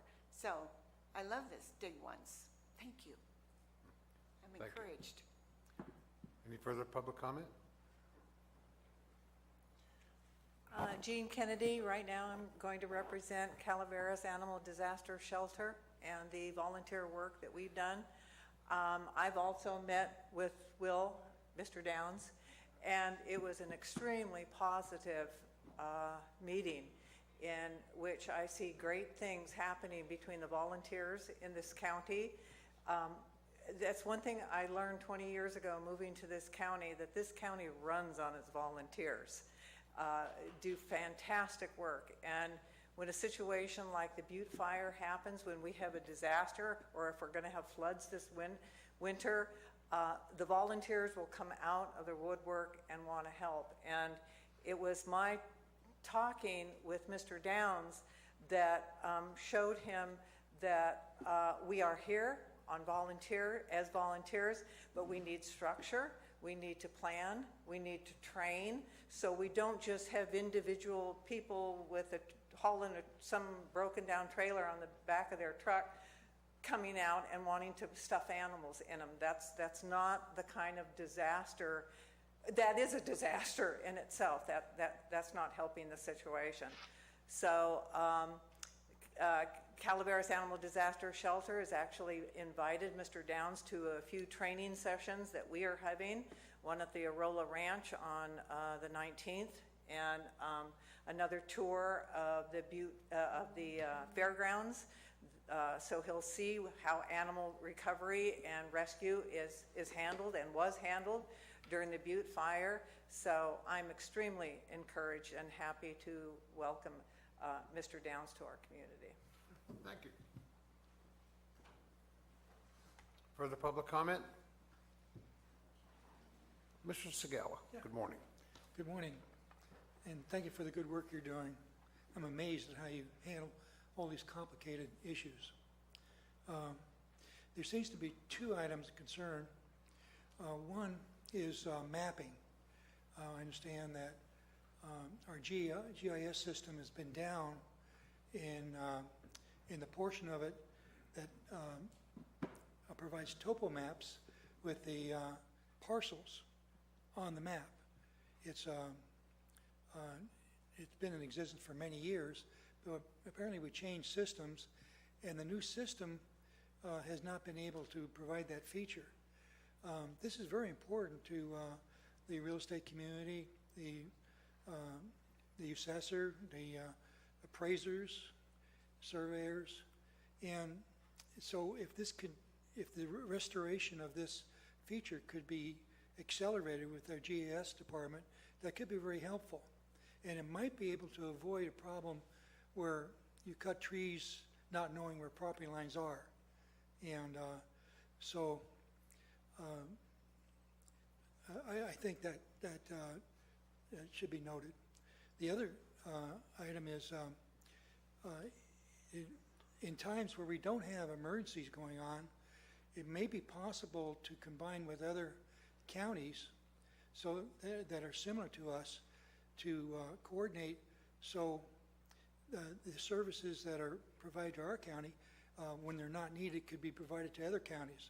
There might be some sort of an agreement with the other counties to have a mutual intelligence, so to speak, so that even the counties that don't have an emergency coordinator could get one real quick if they needed it because of this agreement. It'll be an agreement between the counties. That seems to make sense. That's not my own idea, but it does seem to make sense. Thank you. Thank you, sir. Further public comment? Seeing none, Madam Clerk. Item 24 is from the Administrative Office to approve budget transfers for corrections to the adopted final budget. CEO Lutz, good morning. Yes. So unfortunately, I need to bring this item forward to the board to do some cleanup on final budget.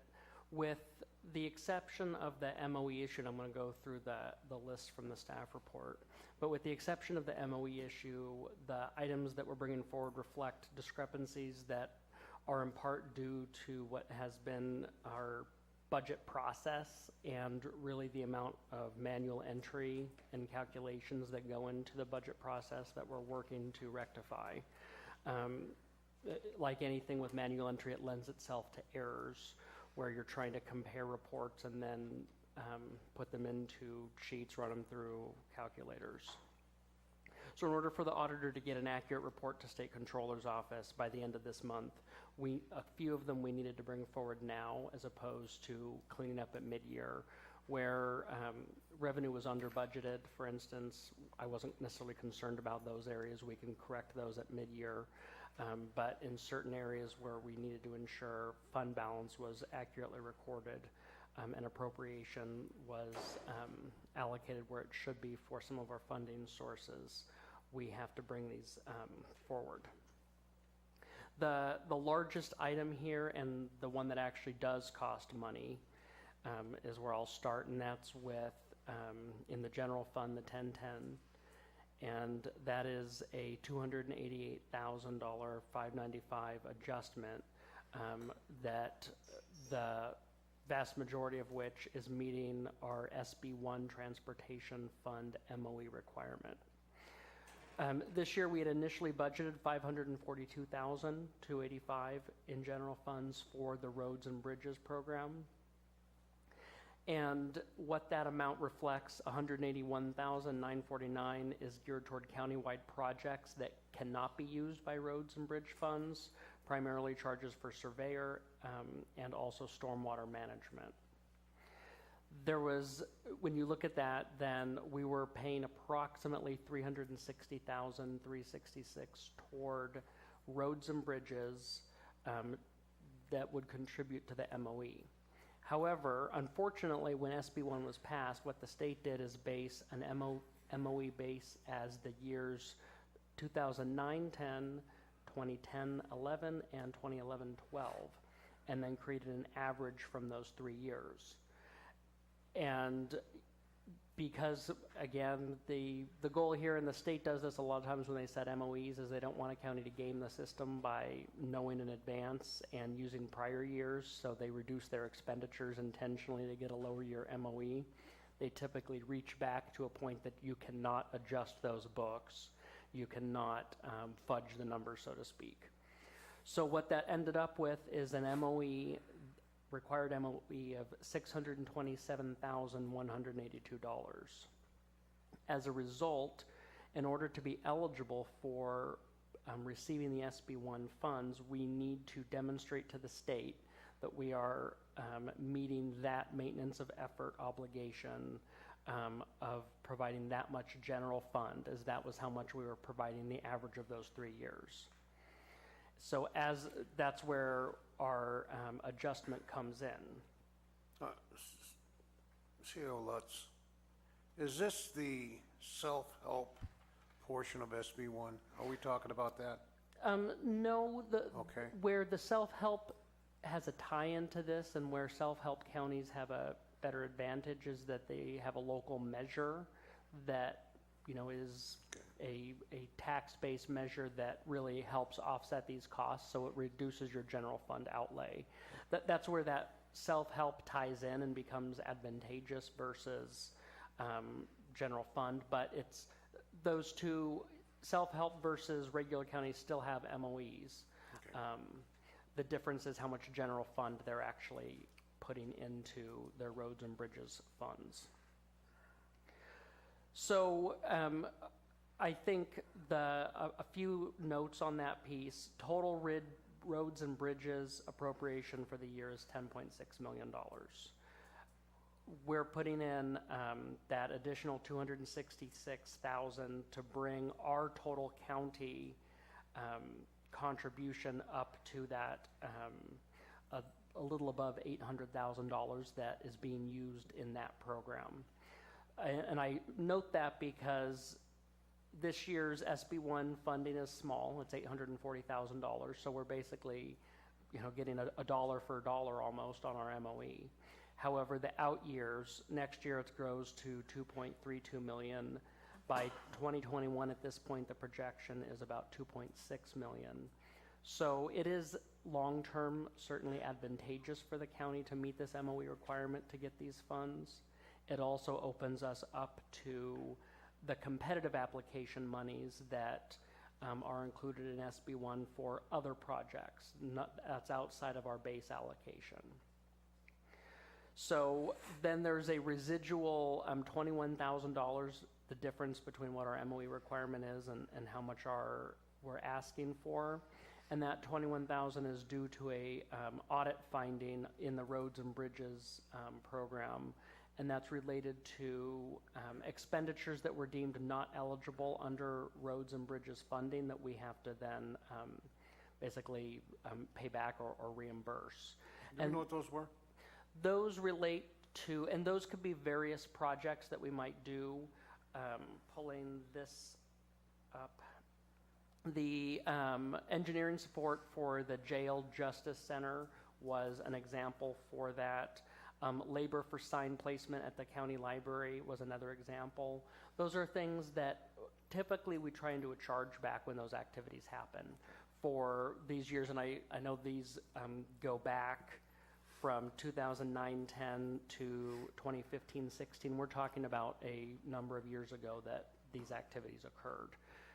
And so what happens then if we don't do that charge back, they come back and audit what those funds were used for and identify an inappropriate activity. That's what happened in this instance. So that's the large piece and the piece that does cost general fund, and the recommendation is to then reduce the general fund contingency to provide that needed general fund support. The other items, we had an adjustment request for $17,179 for the Blagan Road Bridge project that never seems to stay off the radar. And it's important to note this is not asking for any additional general funds. These were accounted for in the reports that I gave the board. They were also accounted for in the budget item detail documents, but the issue is they were not carried over to what we refer to as kind of the fund recapitulation report that provides an overall summary that the board adopts the appropriation for. So the monies were already assumed to be used. They just didn't make it in one of those reports, and we needed to clean up the appropriation to reflect that. And then the other items are in the roads and bridges fund itself. So now we're talking about items that are outside of the county's general fund. In this case, it's the 1020 fund, which is roads and bridges. There are two items for cleanup. One is to reflect that audit finding that we discussed in the first item, which is, and the staff report incorrectly notes that as TOT, and I apologize for that. It should actually have indicated that $21,748 is a result of the audit findings that needed to be accounted for in the budget. The other adjustment reflects costs for the temporary Blagan Road, and this was cleanup on Public Works budgeting on what the final cost was, and it was off by a little more than $5,000. And then lastly, on the 1020 fund, there's a $85,229 expenditure change. Again, this is not county general fund and was anticipated. What happened, and this comes back to a fund balance issue, when we created the budget, fund balance in roads and bridges was estimated where we thought it would finally close at. It ended up being $85,229 higher than originally budgeted. What's important to note is that these funds may not be spent at all. That's why it's going into special department expense. Governmental accounting requires that we appropriate total fund balance within an operating budget, as opposed to if we were putting this in a reserve account that was off to the side. So what happens then is if we don't spend that all, it continues to carry on as next year's cash carry amount, but we're allocating that cash carry, so we're not leaving a fund balance sitting in an operating fund. And that is standard practice. We don't necessarily have to call it out because we're budgeting it that way when we're developing the budget. In this case, because we're having to adjust it, I'm providing that more in-depth explanation. And then the last piece is with the transit fund. Transit budget also needed an adjustment to reflect actual funding and expenditures. The revenues needed to be adjusted by $849 to reflect again the final fund balance numbers, and then expenditures reduced by $826 to reflect actual operating expenditures. These small, however, in order for the COG to be able to pay invoices to the county, we needed to have an accurate and corrected budget for the transit fund. And so we wanted to make sure that that operating budget and the approved budget were in sync. And again, there's no general fund impact to this item. Thank you. Any questions of CIO Lutz by the board? Seeing none? I got one, Mike. Okay, I'm sorry. Sorry. Go ahead. I thought I had this figured out last night, but I just want to make sure I understand things correctly. On the 10th of October, we did this SB1 budget, and we had to estimate our MOE, maintenance of effort, to be $627,183. We are now adding to it $288,000, $288,595. When Public Works did their budget for this year, does that include the total sum of $915,000 that they were going to spend anyway? And I just want to confirm that 288 does not represent new dollars to that program. It does not represent new dollars. It represents what should have been reconciled when we finished the the process for SB1, and the challenge this year was SB1 is new, and the state was finalizing some of the regulations through September. So while we should have caught the air when we brought October 10th the SB1 projects, that would have been a cleaner spot to do this. That wasn't identified as, okay, we need to make sure that the general fund actually matches it. What triggered this is the state saying, we want you to show us, basically, that your general fund matches. Okay. So this was already accounted for as having to be used. This is not new money into the program. Public Works anticipated receiving this money from the general fund when they built their project list. So when we built our final budget in June, this was in there or was not in there? In June, Excuse no. me, in September. In September, the 542 was in there. In terms of the projects that Public Works estimated, the dollar amount, because they're budgeting in their own fund, the Roads and Bridges Fund, we didn't see it in the general fund. And I don't know if Mark or Jeff want to provide. So it was not, or was or wasn't in the September budget? It wasn't in the general fund September budget, but it was in the Public Works Roads and Bridges budget, which is why we're not making, when you normally adjust a transfer out and then a transfer in.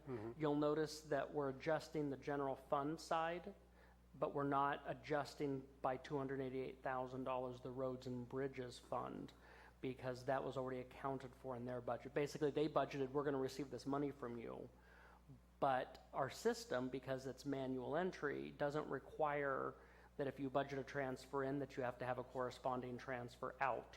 So what happened is it was missed as these two accounts, these transfers don't line up, they don't match. And so now we're having to correct the fact that a transfer in was budgeted into the Roads and Bridges Fund, but a transfer out of equal amount was not budgeted in the general fund. I think I'm okay. And thank you for catching these details, because when you're in a manual entry, that these kind of things do happen. It's just part of when you're balancing your general ledger, you're going to find these errors. When we get to mid-year, are you looking at any other potential adjustments that might be coming on the pike? Anything that had a substantial impact on general fund that we know of would have been included here. Like I said, there are a few entries that were correcting a revenue amount where they under budgeted revenue. If they under budgeted revenue, I was less concerned about that. There were, and really where our adjustments are in our special funds, such as the community development block grant has some areas that we needed to clean up, but it wasn't material at this point that we had to worry about it for actually satisfying what the State Controller's Office reports need. Thank you for using the term material. I kind of understand what that means. Cash and carry is an old World War II term, as you know. So I just want to be sure that when we get into mid-year, if we're looking at some substantial changes to a particular department's budget, that we start to be thinking about that now rather than in January, February. I asked department heads at yesterday's department head meeting, or I made that very same comment, that if anybody expected or anything surprising, to please reach out now so we can start having those meetings and start planning. The general direction is knowing we're trying to tighten our belts wherever we can, that we're not looking at entertaining increases, and certainly if they're expecting that, they needed to have that conversation right now. Further questions of CEO Lutz? Okay, any public comment? Seeing none, we'll bring it back to the board. I'll entertain a motion. So moved. Moved by Supervisor Mills. Second. Second by Supervisor Garamendi. All in favor indicate by saying aye. Aye. Opposed indicate by saying no. No. Motion carries 4-1.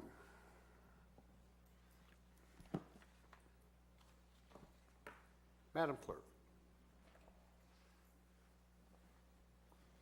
Item 25 is from the Public Works Department. Approve the expenditure of approximately $131,400 for the rehabilitation of Sulky Court as a Diamond 20 County Service Area Number 4 project, and designate the Director of Public Works to adopt project limits and specifications and solicit bids for construction.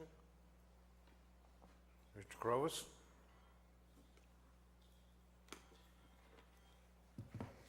Jeff Grovitz, Public Works. This item is an unfortunate result of history. When the Diamond 20 subdivision was formed by, I believe it was Cascade Pacific? Boise Cascade, and the improvements were constructed by George Reed, they inadvertently or advertently without knowledge used road base that contained asbestos. And the worry at the time was that vehicles using those roads would crush that road base and cause that asbestos to go airborne, thereby endangering public health. As a result, the Environmental Protection Agency made some findings and requested or required, I don't know how that worked out, but requested or required that the developer and the developer's contractor either remove that asbestos-containing base rock material or encapsulate that base rock material in the subdivision. So there was just over 18 miles of roads in this subdivision. The decision was made by the developer to use a double chip seal to encapsulate that rock.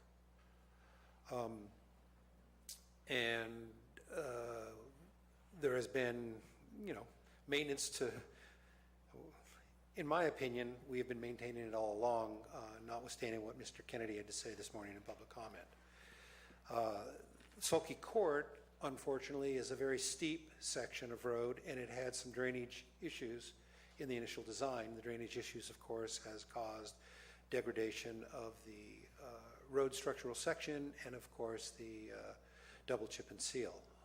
There have been a number of projects over the last 4 or 5 years where Public Works was grading, establishing new ditches, putting in new drainage, as recommended by the advisory committee and as adopted by the CSA, which is the Board of Supervisors, in anticipation of replacing the double chip and seal on that section of Sulky Court. Costs for that are high when comparing it to the rest of the 17 and a half miles of road within the subdivision and the greater needs. So really, what makes this project sticky is that we have a perceived public health issue. We need to expend funds to protect the public's health. The funds are identified to be coming from the CSA. Yet the CSA has a limited ability, or their current amount of roughly $62,000 a year going into their fund, means that a large proportion of the funds would be going into fixing one small section of road within a larger subdivision. So that's the rub on this item. The approximate $300,000 that are currently in the bank for the subdivision has got approximately $60,000 of it already committed as a local match to one of the bridge replacement projects that will be going into construction in 2018 through previous agreement. We have a second bridge replacement project within the subdivision that we anticipate going into construction in 2019, but there is not a local match for that one. That one's being covered by toll credits. Additionally, we have 2 sites that were damaged in the 2017 storms. Those 2 damaged sites have been added to our project list for the 2017 storms, and we are awaiting the project worksheet for those 2 sites from FEMA. They've come out and done the inspections and the measurements. So back to the issue of Sulky Court. We need to come up with a way to be able to preserve what I consider to be very scarce funds. At the same time, we're attempting to protect public health. I hope I've explained the lay of the land, or the lay of the roads, as it were.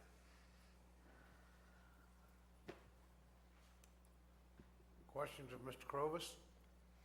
I would like to defer questions for the moment and ask if the road committee could provide a separate report from their side of what they believe to be the situation, the issue with their roads.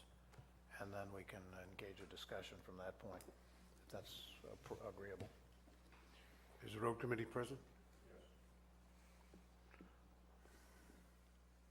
I have a quick question. Let me interject here, Supervisor Mills. I'll keep your question on the table here. So Boise Cascade used road base infused with asbestos, or serpentine, if you will. Yes. And that happened when?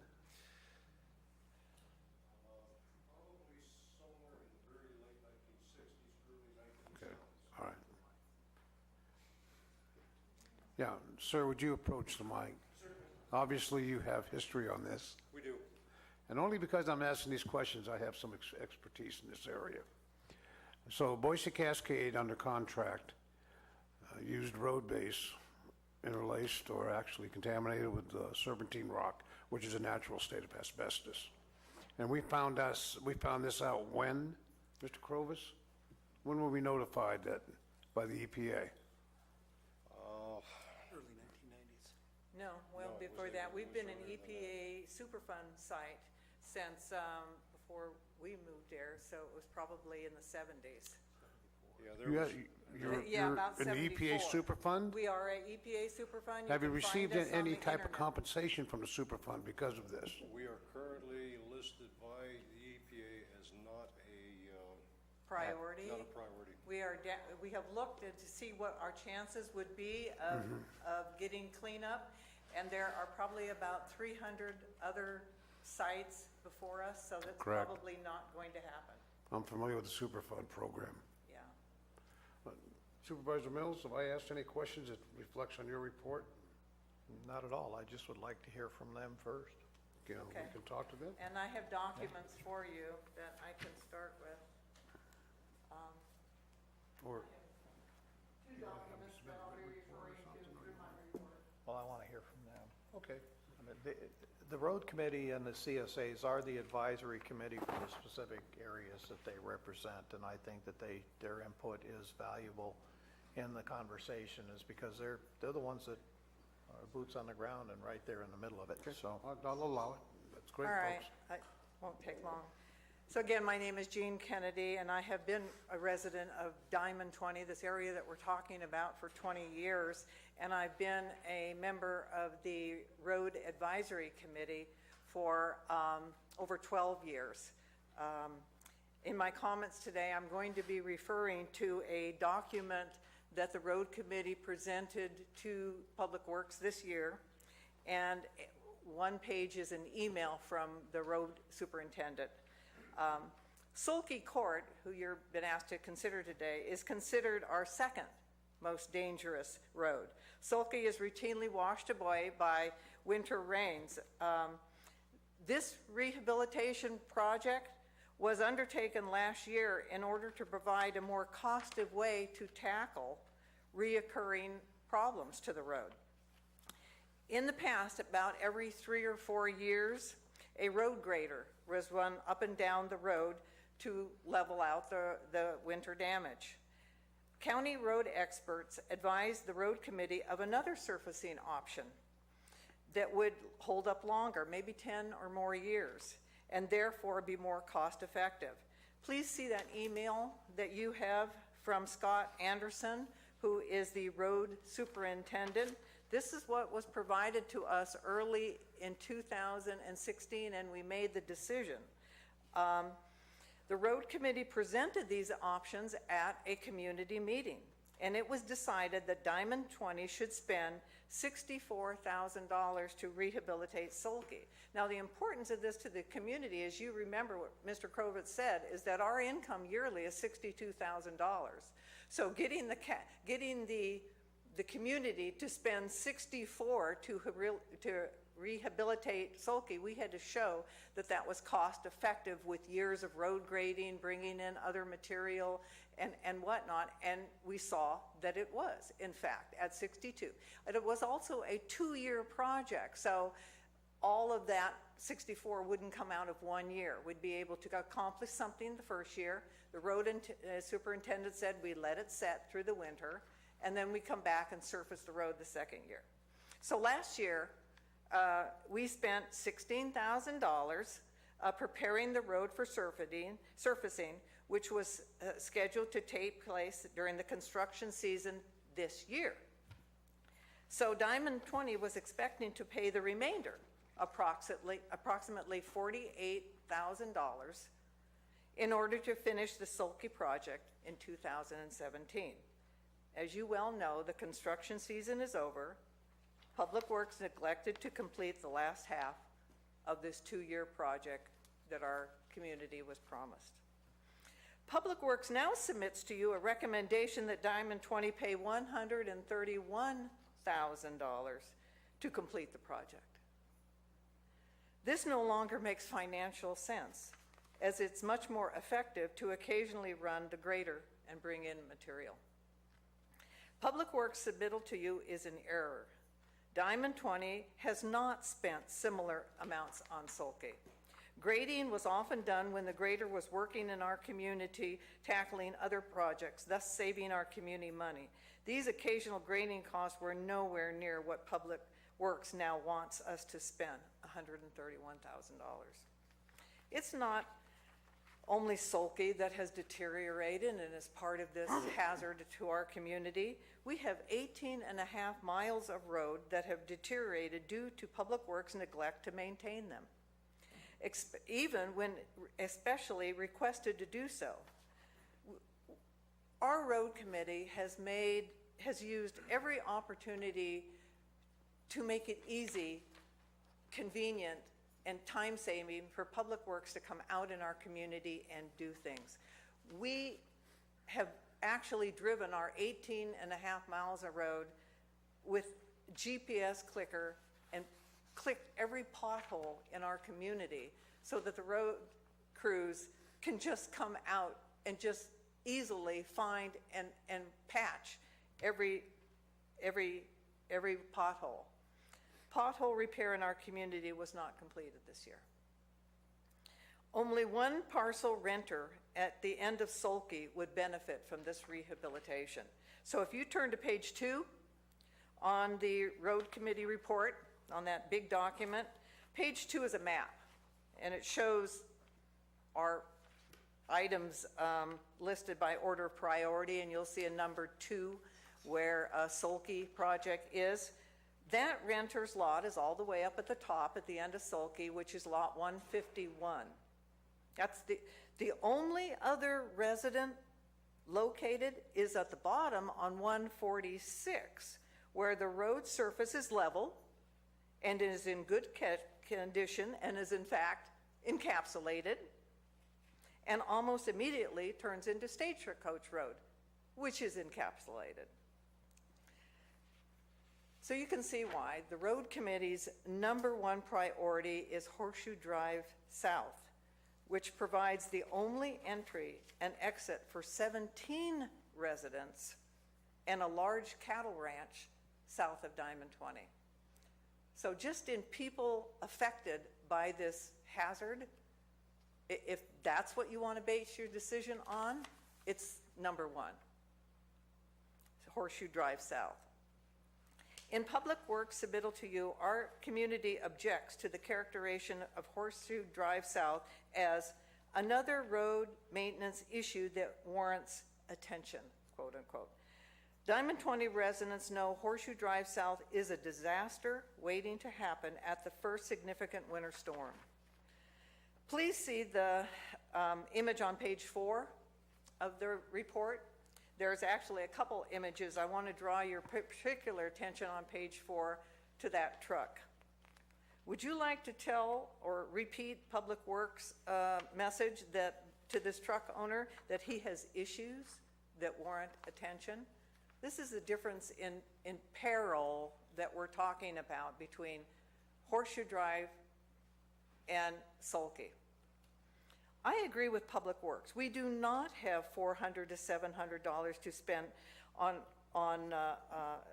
to rebuild Horseshoe. in the manner that Public Works envisions, which would probably require the expense of environmental studies.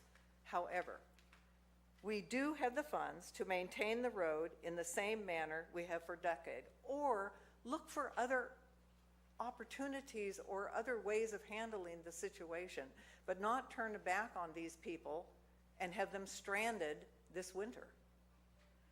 Another error in Public Works submittals, quote, Diamond 20 Road Committee has reservations about addressing Sulky's deficiencies before those on Horseshoe.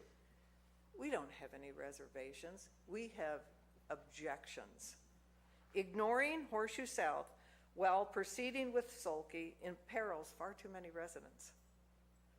Public Works' argument that Sulky be rehabilitated because, quote, we have the funds, unquote, is, I believe, a ludicrous argument. That's like saying you guys can all afford a clown suit. Why don't you go out and buy one?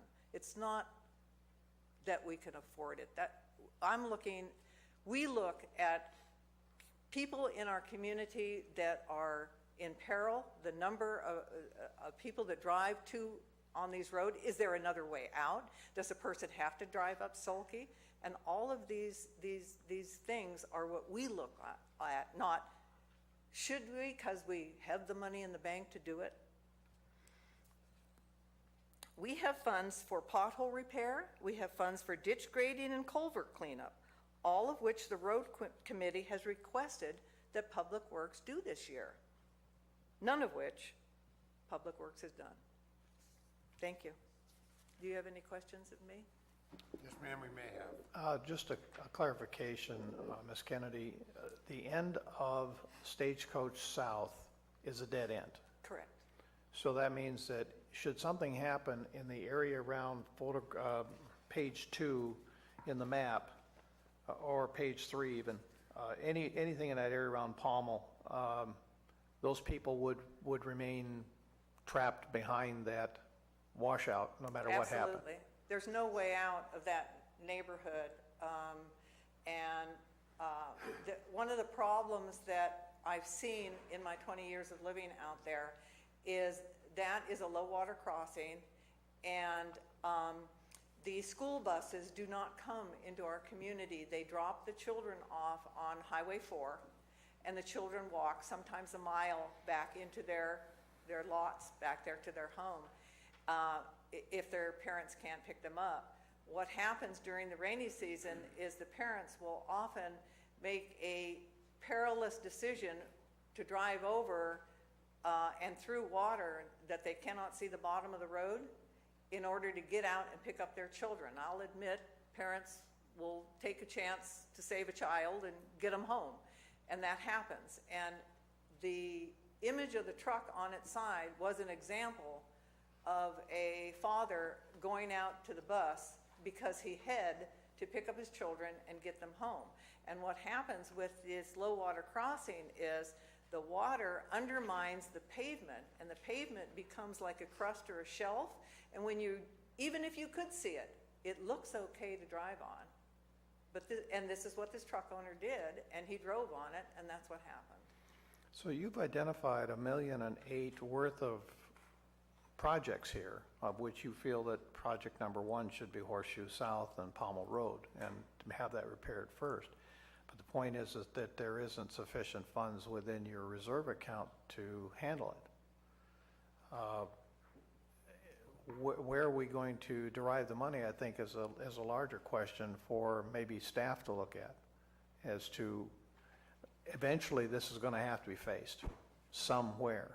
If you don't have the funds this year, it might be a situation that we look at finding a reserve account somewhere that we can borrow money from and have the CSA paying it back year over year with interest.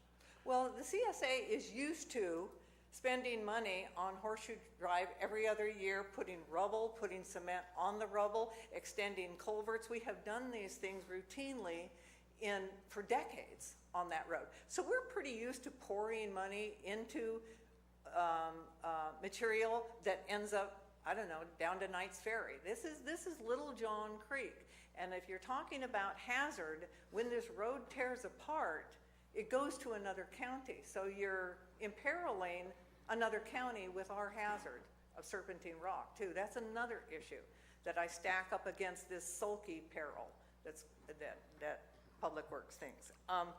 But anyway, so I would submit to you that our community is used to paying for the repair of Horseshoe, but perhaps paying for it to be fixed right through a loan and then paying back that money incrementally in the future might be a better use of our funds. But your recommendation for Sulky is to do what is minimally necessary to maintain it, considering there's only one user of that road. Correct. And to focus all of the attention possible on the Horseshoe South situation and work that through, because that's not going to be an instant fix either. It's going to require an EIR, it's going to require some time and effort and quite a bit of money involved here, and if it isn't within your accounts to handle it immediately, then we're going to have to find some other solution in the longer term. I would hope that you would. Thank you. Okay. I have a question. Doing the math from what was presented here and the number of lots, you pay about $326 a year. Each lot pays about $326 a year for road fee maintenance. It depends on where you are in the community. The farther back you are, so it's Okay. 300, 325, and 350. Yeah, okay. So average about 326. Okay. So, And, sorry. when was the last time there was an increase in those fees? We tried to do that about 8 years ago. The problem, and the vote failed. The road committee put together a huge demonstration, tried to get more money because we recognize that that's not enough. $62,000 for 18 and a half miles of road is not enough. However, we're at that time, and probably still now, we have about 50% occupancy of those 189 lots. So it's hard to convince somebody that owns a lot and lives in San Francisco that our roads need to be, that they should be paying better road fees or more road fees. So you, since 1969, there's never been an increase? That's correct. Yeah. Actually, I think the CSA, or the county service area was established, but road fees were not put into place until much later. Yeah. 19 what? About 90 is when, 1990? yeah. Yeah, well, I live on 2.1 miles that we maintain, and we pay $375, all of us. There's no, closer to the entrance going back, it's all the same, $375, and it's a struggle right now. We're looking to increase it because we can't maintain at that price the 2.1 mile. I understand the dilemma that you have. Obviously, you because you're involved in it, you realize that there's not enough money there to maintain those 18 miles of road. So even going out alone and going into debt, you're obligating that money for the future for a one-time fix right now, a short-term fix. So you're not going to be able to maintain for a long time because that money is being expelled to pay back a loan for a short-time fix.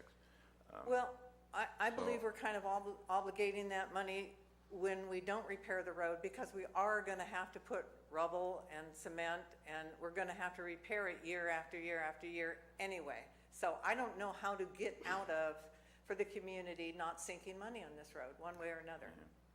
Ma'am, I'm going to interrupt here just for a quick second.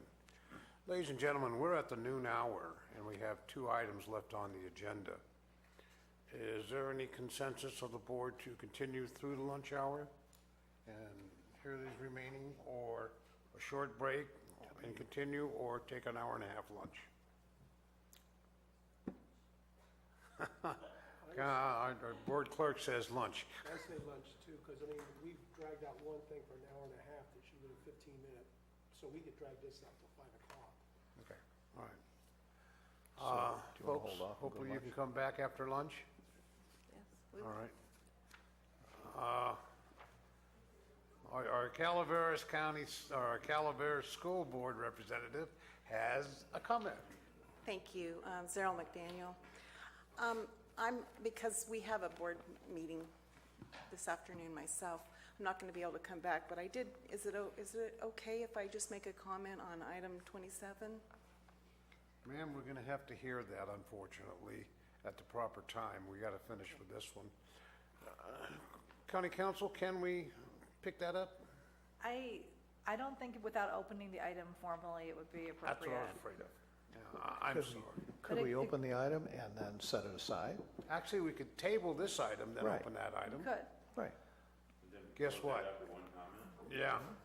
Tell you what, Gerald, I can meet with you and reflect your comments when the time comes, if you'd like. I can't come back after. Yeah, but you can reflect your comments to me, and then I can say your comments. Okay, if you'd like to do that. Otherwise, we can't open it up, but are we gonna close it again for one comment? Absolutely. I'd rather keep to the agenda schedule. Can that work? All right, ladies and gentlemen, we're going to break for lunch. We'll be back at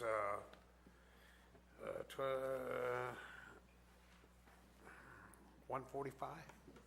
1:45.